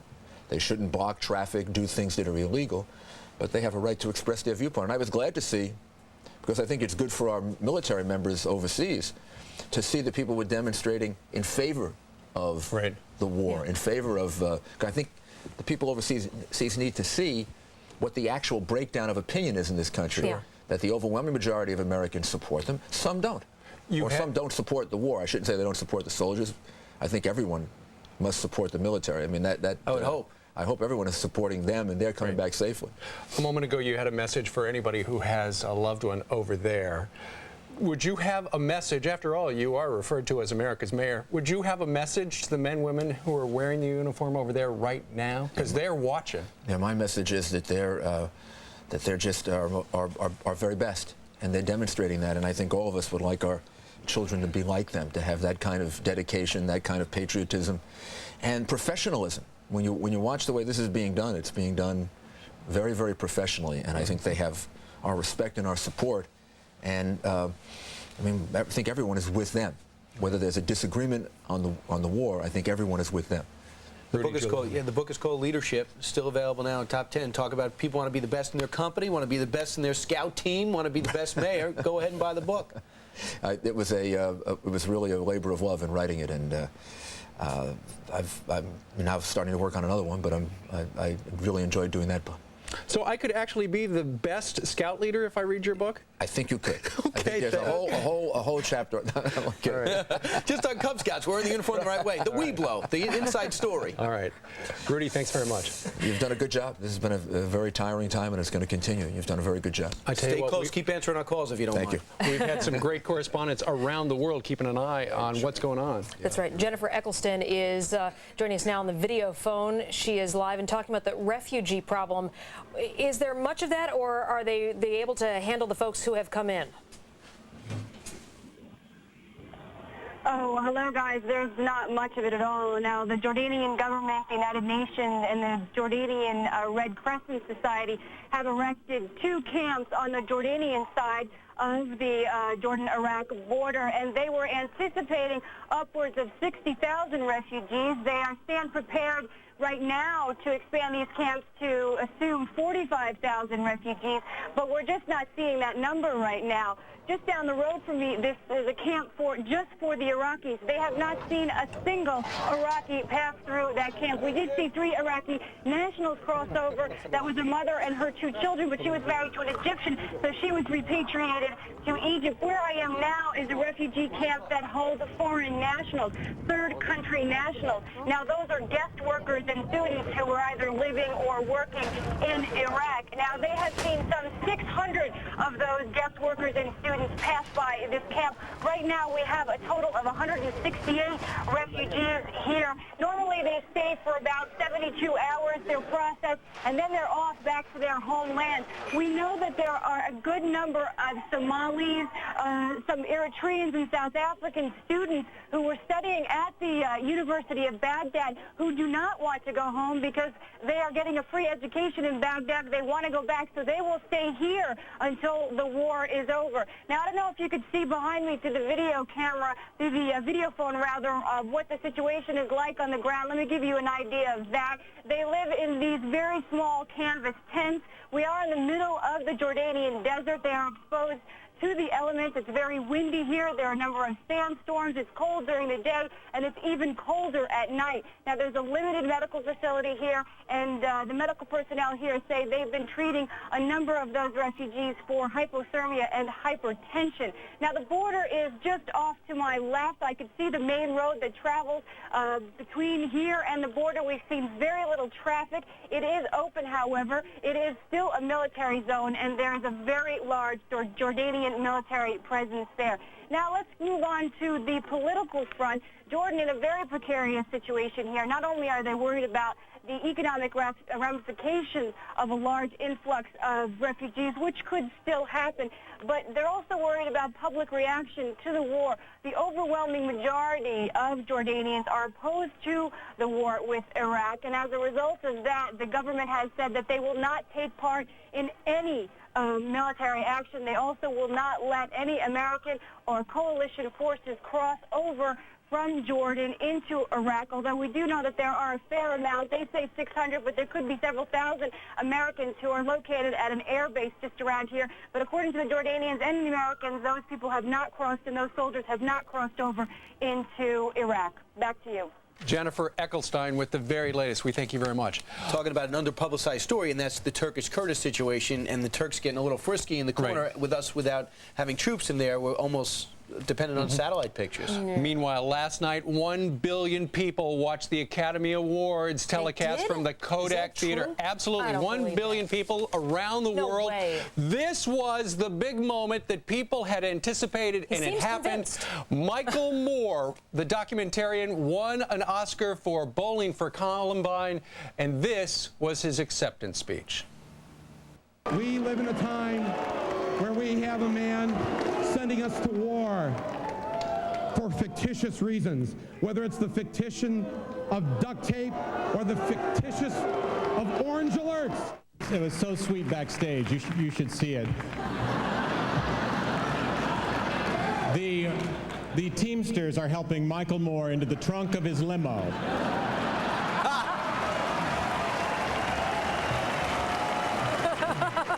If you noticed, he made a statement, but he was booed by a large portion of the crowd. He also said, "Shame, we're against this war, Mr. Bush. Shame on you. Shame on you." Well, he got some cheers, but a lot of boos. Mike Gallagher is a nationally syndicated radio host with the Salem Radio Network. He's in Dallas. Mike, were you cheering or booing? I almost threw the remote right through the TV last night. But, guys, we shouldn't be surprised. This is a man who capitalized and made a profit off of the slaughter of children and a teacher in Littleton, Colorado. I mean, that's what Bowling for Columbine was. He actually had one of the victims wheeled into a Kmart and asked for their money back for the bullets lodged in their body from Columbine in order to make a healthy profit. The man was booed roundly, and he clearly was Hollywood's village idiot last night. You know, they were told pretty much to keep it down, and obviously they had their finger in the water. They knew they don't want to destroy their careers either way by doing something besides dressing in black. But Michael Moore is a guy that just thrives off this stuff. Oh, he lives off it. He feeds off it, Brian. Guys, I mean, this is a man who loathes the Bill of Rights so, and specifically the Second Amendment, that's what the movie was all about. But he did betray himself last night. He started out talking about the fictional election of George Bush. I mean, these guys are still wallowing in the year 2000, and that's what motivates their whole hatred of this military action. I just cannot believe, I hope we remember that Steve Martin at the end did thank and salute the troops, many of whom are watching us right now, who watched dispatched from overseas. That's who Michael Moore spit in the face of. That's who he insulted. I guess they're fictional too, right, Michael? The men and women who are dying and being held prisoners of war, I guess they're just as fictional as your president. It was really despicable. You know, during that soundbite we just ran, you could hear quite loudly the boos, but apparently at one point a lot of people stood up and applauded him. So there, you know, it's not like all Hollywood is pro-Bush war. That certainly is not the case. I mean, Steve, let's remember they also gave Roman Polanski a standing ovation. Now, this is a guy, a pedophile, who wasn't there to accept his award for The Pianist because, of course, if he went to the United States, came here, he'd be arrested because of his rape charges of a young girl, and they're standing for this degenerate. So Hollywood, of course, is so out of touch with most of America that, again, this shouldn't surprise us. Still, shame on Michael Moore. Shame on what he did to the families of those who are waiting for their loved ones to come home or are now being held captive in Iraq. I don't think that he said anything against the military. Clearly, he is no fan of the president. Susan, you know what? He didn't say anything. He didn't say, I'm not supporting our troops. Clearly, he doesn't want us to be in a war. He's the commander-in-chief. He's the commander-in-chief of the military, and that's the problem. I mean, once this war started, listen, he could have his opinion. He could wear his stupid peace pin. He could do the Susan Sarandon peace sign. Let's go to that. Yeah, Susan Sarandon and her husband did get a lot of applause because they came in, although they didn't say anything, they gave the peace signs. Right.